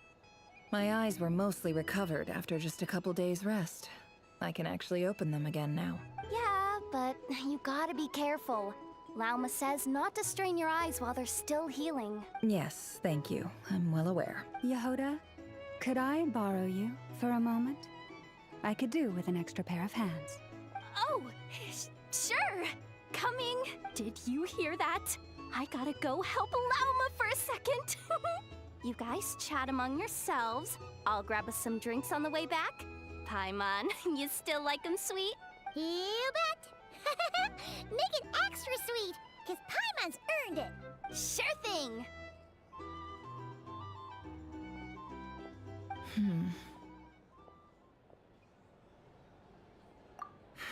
The Raker of Solnari. Kind of a snake, don't you think? No, definitely a snake. A poisonous one who spewed his venomous hatred everywhere. Anyone who seeks revenge out of hatred for other people has become a snake. That's something my dad used to say. Perhaps. I'm sure it sounds like a very wise and open-hearted perspective to your ears. But me? I think hatred is a perfectly justifiable emotion. What else is left when everything you depended on in life gets stripped away? Something's gotta fuel that drive to keep on living. If you're worried about me, you can nip that in the bud. I'm not someone who gets stuck in the past. It's just... I suddenly feel like I was wrong to call my father a liar. He was just a fool. That's why the Academia turned their back on him, and why the other tribes ganged up on him. Oh, Father. How much better things could have been if you were a skilled liar. Look at the Ibis King. Thoth is a fiendishly cunning liar.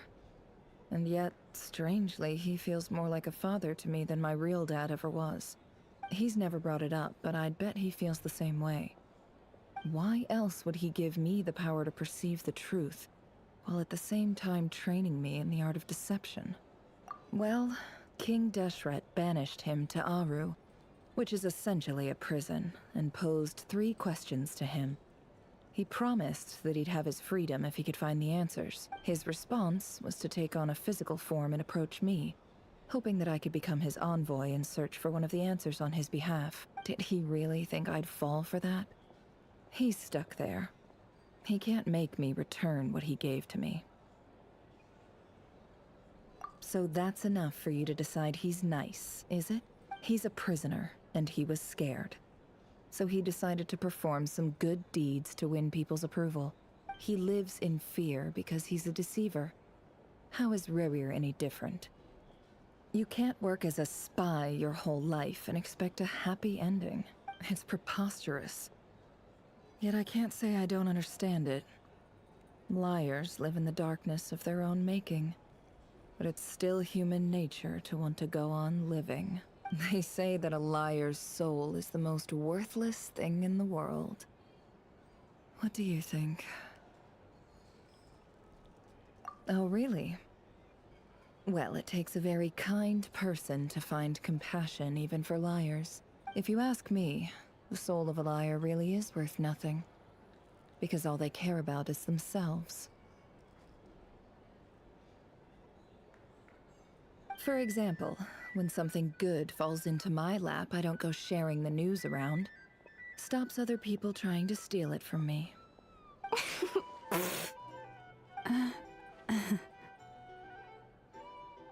So be it. They have sharp ears. I can't keep anything from them. Oh, is that what it looks like? Well, you all know my past now. And I can't simply eliminate everyone who knows too much. So I guess I just have to put up with you. For the foreseeable future, at least. When you find yourself in a situation you can't control, The safest play is to keep calm and start monitoring everyone involved like a hawk. In the intelligence world, you need to have a sense of perspective and play your hand accordingly. If you understand what's at stake, please ensure my secret is safe with you. I trust you'll respect my wishes as a friend. But don't forget, I will also be watching you like a hawk. Very good. Oh wait! Now that the panic's over and we've all calmed down, Paimon suddenly remembered something. After all that build-up, our mystery ally never showed up even once!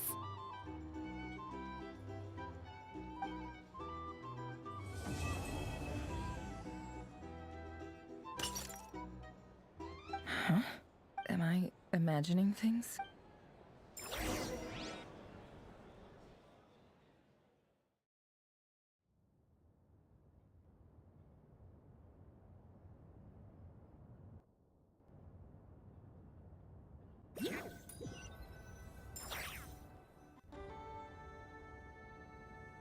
So, that close colleague who stayed behind with you?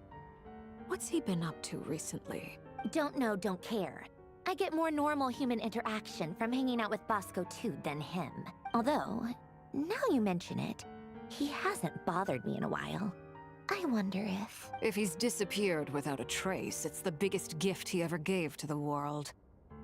But I somehow doubt that's what's going on. He won't lie low forever. So we'd better stay on guard.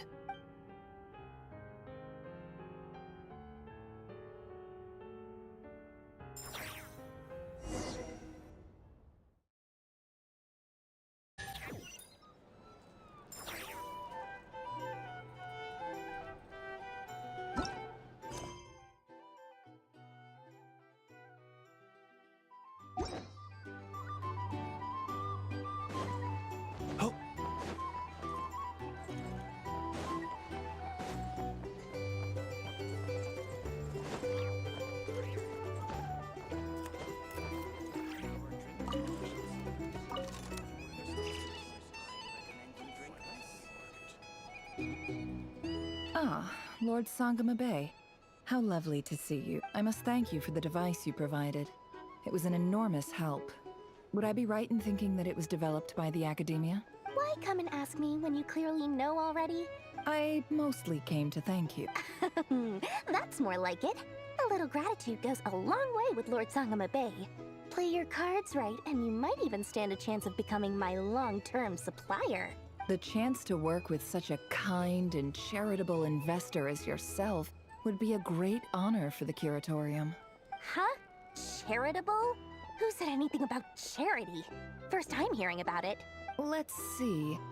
The first plot of land you purchased in Nodcry, your desert interests, Stop! What do you think you're doing? Exposing my investment history! It's nothing to hide from. They're all perfectly legitimate investments. And some of the land you purchased was with the intent of building a sanctuary? Yes, I heard about that too. How did you... You're a curious case, Lord Sangama Bay. You don't like people finding out about your good deeds, do you? But I'm afraid no matter how hard you try to keep things under wraps, where there's a will, there's a way. You did it for Sumeru, didn't you? It was empty land that was gonna go to waste otherwise. I figured if I built something there, it might at least get some use in an emergency. Disasters are capricious things. They strike without any warning. I've lost family to a disaster before, and I don't want to lose any friends or business partners if I can help it. My elder sister used to dream of finding a sanctuary. Somewhere with plenty of food, water, and medicine. Where everyone could live happy lives. It was something I looked into. But after discussing things with the Dendro Archon, I decided on a more effective strategy. The tech people handled the tech, and Moneybags provided the Mora. It just made the most sense. It's a pity that so few people know the truth about you. Everyone says that you view everything in terms of Mora, and all you care about is growing your own wealth. So, what's the problem with that? Everyone wants to be rich. It's human nature. So yes, I love Mora, and it's nothing to be ashamed of. But surely you have dreams of your own beyond just making Mora. You don't get it, do you? My dream is to invest in other people's dreams. And, you know, make a nice little slice for myself along the way. Just thinking about it makes me happy. That sweet, sweet sound of Mora. Thank you.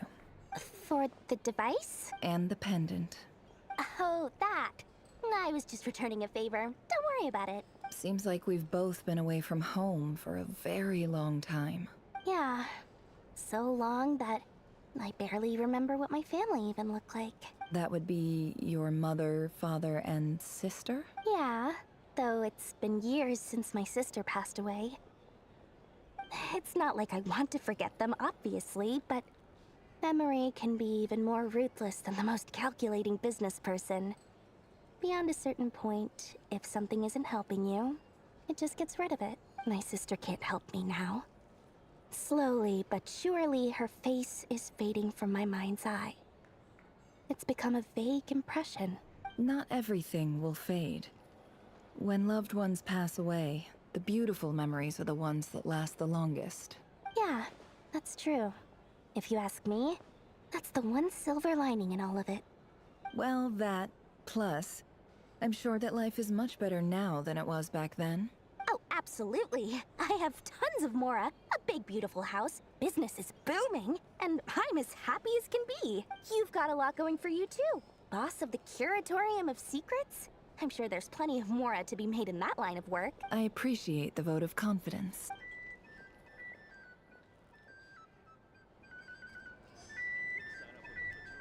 Hey there.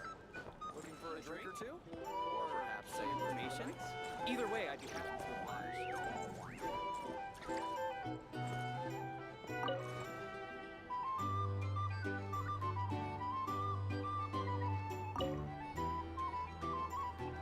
How have you been holding up? Any adverse reactions? If you start to take a turn for the worse, make sure you tell me right away. You don't need to worry about me, Grandmaster. I'm fine. I mean, I barely did anything, so... What? You're too humble, young man. You played an indispensable role in the battle for Nodcry. We can't thank you enough for your support. Sometimes, when people praise you, it's because you deserve it. The best thing is to accept it calmly and with grace. It's important to learn how to respond to words of admiration. Let's do a quick demonstration. Albedo, that was an incredible feat of alchemy. The pressure was on, but you worked flawlessly at lightning speed to get the job done. Thank you. I can't take all the credit, though. DURIN played a big part in forming the alchemical array. See? Did you catch that? A masterclass in how to take a compliment. Okay, yeah. I did work pretty hard to help prepare for the battle. No point denying that. Hey, you guys! Hey, look who's bounced back. Looking good, Traveler. Seems like you've recovered. You won't need to take any more medication. Can I get you a drink? Huh? You know how to order at a bar now? You've sure learned a lot recently. Handling a drinks order is ridiculously simple compared to alchemy. Don't worry, I'll blend into society yet. Paimon believes it. You're clearly a fast learner, just like your brother. To be totally honest, though, Paimon didn't quite follow all the details when you first explained the plan to us. Don't worry, that's completely understandable. Unless you're a student of alchemy, it's hard to grasp the principle and how the process works. To put it in the simplest terms, we saw how our enemy stole the power of Kuvaki.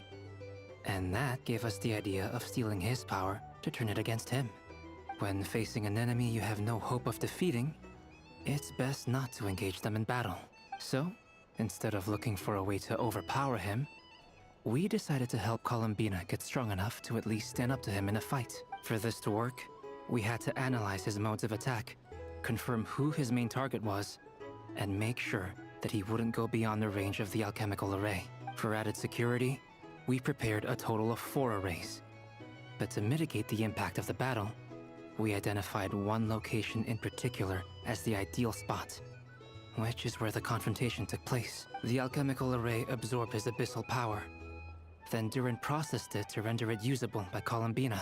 That power enabled her to do what would otherwise have been nigh on impossible. What surprised me was that Dainsleif actually agreed to join. Given his history with Rarier, he had every right to sit this one out. But we're extremely grateful for the decision he made.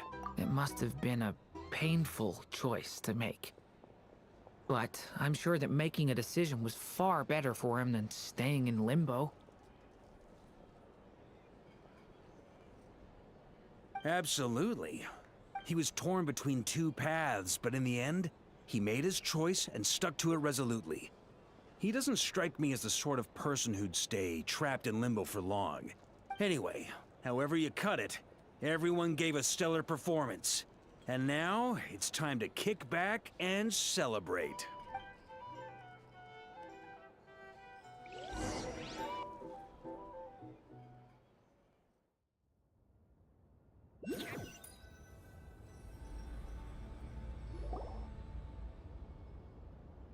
That's the only reason you're here.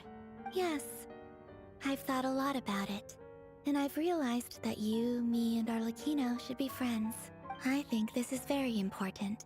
So I felt I had to come and tell you. Well, this is a new one. I'm so moved. I can't even hold my teacup. If that's all, you can leave now. Do you not want to be friends with me? Or is it that you prefer being co-workers? What is this, Columbina?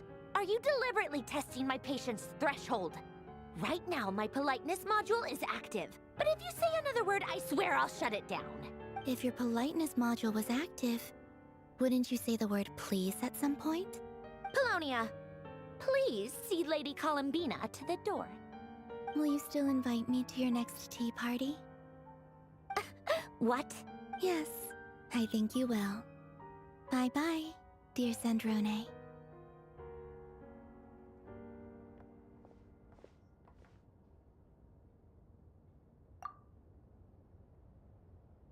Last time, the Wild Hunt escorted you out.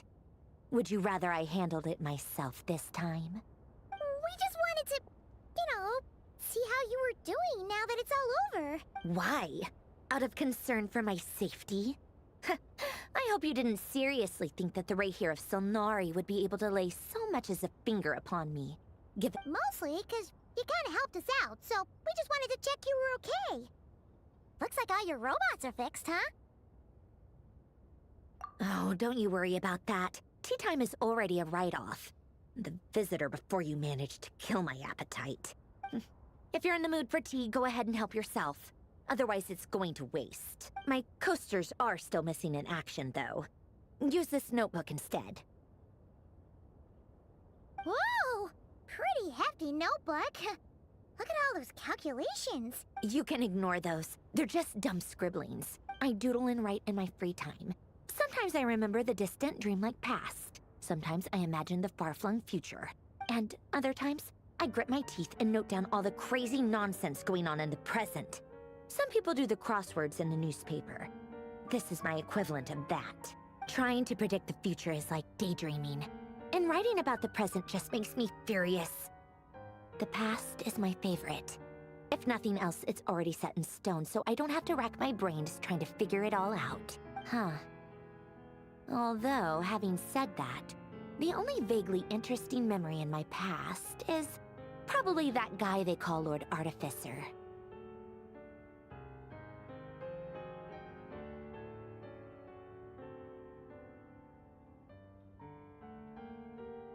Who else? Pretty much all the mecha in Fontaine are his personal handiwork. Wait, are you saying you know him? Like, personally? As a friend? I mean, I guess we were friendly enough. Yep. In fact, I'm probably the only normal person left who knew him at all. We used to chat occasionally back when he was still around. Before he passed away, he asked me to destroy all his manuscripts. I honored his request. But I did read through everything first before destroying them. I mean, I couldn't let the genius of Lord Artificer Alain Guillotin disappear like that. Would have been such a waste. I I mean, I couldn't let the genius of Lord Artificer Alain Guillotin disappear like that. Would have been such a waste. So, that's where the formulas in your notebook are from? I just told you. Those are my equivalent of crossword puzzles. They're just dumb formulas that I solve for fun when I'm bored. Alain's work was like epic poetry. The formulas in my notebook are just silly little riddles in comparison. Not that there's anything bad about them. I mean, at least, solving those riddles isn't going to hurt anyone. Except me, 'cause I lose a few brain cells in the process. Anyway, while we're on the topic, I might as well tell you about what happened to him and his friends. Alain Guillotin had two close buddies, Renee and Jacob. They spent their childhood years together in the Nazissenkreuz Institute. They were all quite competitive, so there was some rivalry between them, but it was a friendly rivalry. But beneath the friendship and the rivalry ran something deeper, a sense of nostalgia for the past. Unfortunately, childhood would end, the prophecy would come true, the apocalypse would arrive, and the future would never be. A mad dream that would normally only capture the minds of lunatics begin to take root in their hearts. A dream of saving the world. And if Renee and Alain had been people of lesser wits, that dream would probably have ended up as something for them to joke about in their older years. But alas, they were some of the sharpest minds around. They nurtured that dream with the full power of their intellect, and it grew into something that ate away at their souls. The first of them to fall under its spell was Renee. Against Alain's wishes, he persisted in experimenting on a mutual friend of theirs to try and save their life. Alain did not approve and parted ways with Renee. It's complicated. Alain wanted to believe that Renee only did what he did for the sake of their friendship. But when he told me about what happened, I could tell he still had some suspicions about Renee's motives. Perhaps the seed that would grow into a nightmare had already sprouted in Renee's mind. Even then, the next time they met, Renee's soul had been completely engulfed by the dream of salvation. His futile attempt to change the tide of fate only resulted in a wave that swallowed up the world, even before the apocalypse came. And although that wave died down eventually, I hear that it just recently came back with a vengeance. As I understand, Renee wanted to live out his dream of salvation once more. But I'm told that the attempted resurgence finally died out for good. At long last, Renee awoke from his deluded dream. Though of course by then it was far too late. What do you think of Renee? Do you admire his transcendent genius? His view that any price was worth paying to achieve the lofty goal of saving the world? Or do you despise him? Dismiss him as an evil madman who wrought havoc on the lives of everyone around him as he pursued his delusional dream? Same difference, really. Just a matter of perspective. What a cop-out. But I suspect you'd have a more incisive and insightful answer if we dug into it further. I don't like fanatics who give up their whole lives for their ideology. Nor do I like fools who let their delusions take control. Maybe I could understand if Renee had just been an ordinary person. But he had a sage-like intellect. And still managed to get himself lost in the labyrinth of his own desires. Anyway, that's enough about Renee. Now, moving on to Alain Guillotin, the Lord Artificer. He managed to put a stop to the first storm whipped up by Renee. But after that, Alain lost his friends and family. To his credit, I suppose, the loss of his family and friends was purely a tragic accident. It's not like Alain sacrificed them for his cause or anything. After that, the only thing supporting his work was the same dream that had dragged his closest friend down to the abyss. But although the desire to save Fontaine drove him to found the Fontaine Research Institute, Alain continued to reject any form of transcendental knowledge or power. He was suspicious and fearful of it, having seen the way it had affected his closest friend. I think that formulas and machines derived solely from human intellect were the only thing that gave him a sense of spiritual comfort. Yet Alain's intellect was simply too great. It barely left him space to breathe in his lifetime.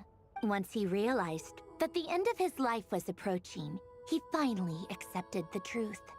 The Nazissenkreuz Institute needed someone, and a human being, to see its story through to the end.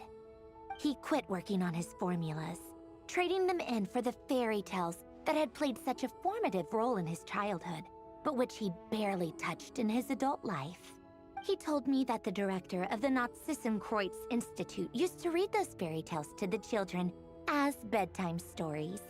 Apparently, they worked wonders at sending kids off to sleep. I think that all he wanted at that time in his life was to be able to sleep deeply without being plagued by depression. By that point, nothing else really mattered. At the very end, he laid down to rest in the ruins of the former Nazissenkreuz Institute orphanage, while the Fontaine Research Institute he had founded continued tirelessly with its work. Many years after that, tensions over competing dreams would once again cause a rift, this time between members of the Fontaine Research Institute. But the actions of those fools had nothing at all to do with Alain. And that is the story of two people from the Nazissenkreuz Institute who both wanted to save the world. One went all in on his fantasy of salvation without ever looking back, and ended up calmly sinking to the bottom of the deepest sea. The other sought desperately to burn bright in his life, even though he wasn't sure where he was going. I do sometimes wonder, why is it that people like them have such grand hopes of saving the world? Even the grandest tree starts as a tiny seed. So perhaps, for each of them, their mission to save the world began with a very simple desire: to save themselves. They were young children with friends and family who mattered to them, desires to explore the meaning of life, ambitions to have a successful career. They didn't want to see all of that taken away in one fell swoop. Or maybe they just wanted to find something to anchor themselves within the chaos, to stop them getting quietly swept away by the storms of life. But instead, the search for their own salvation took them down the rocky road laid out by fate. Do you think the desire to save oneself is enough of a justification to try and save the world? The way you said that sounded just like Alain. I asked him the same question back when he was in his prime, putting all of his energy into his work. He gave the exact same answer as you did. No elaboration, just a quick short answer before getting right back to his work. He was always that way. All right, tea time's over. I owe Arlecchino a favor for telling me these stories. I'll have to bring a whole sack of gifts the next time I visit the House of the Hearth. I'm gonna go tinker with Polonia now. You guys can do whatever you want, as long as it doesn't involve interrupting me. Polonia, exit hibernation mode. Begin diagnostics.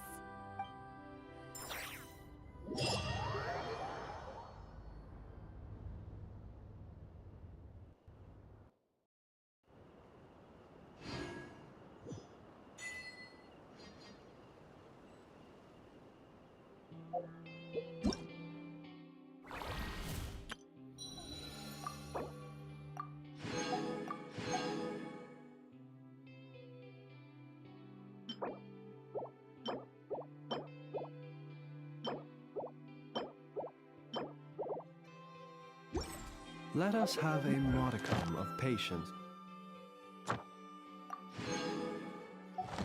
The richness and complexity.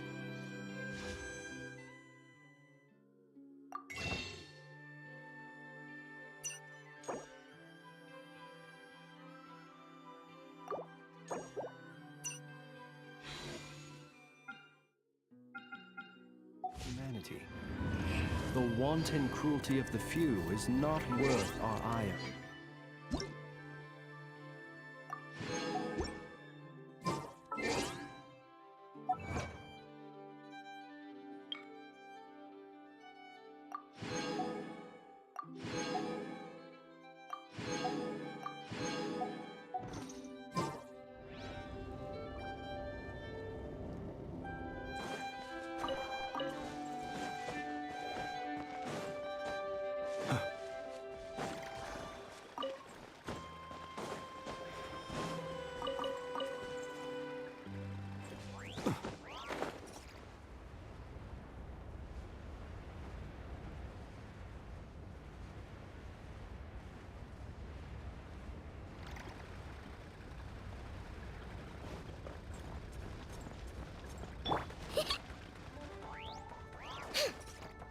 Use of force authorized. Good luck! Being done! Go! You're free now! Ills be gone! Observe. Fear the dark! Perhaps these treasures might be of utility to you on your journey. Please, I insist.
Whoa!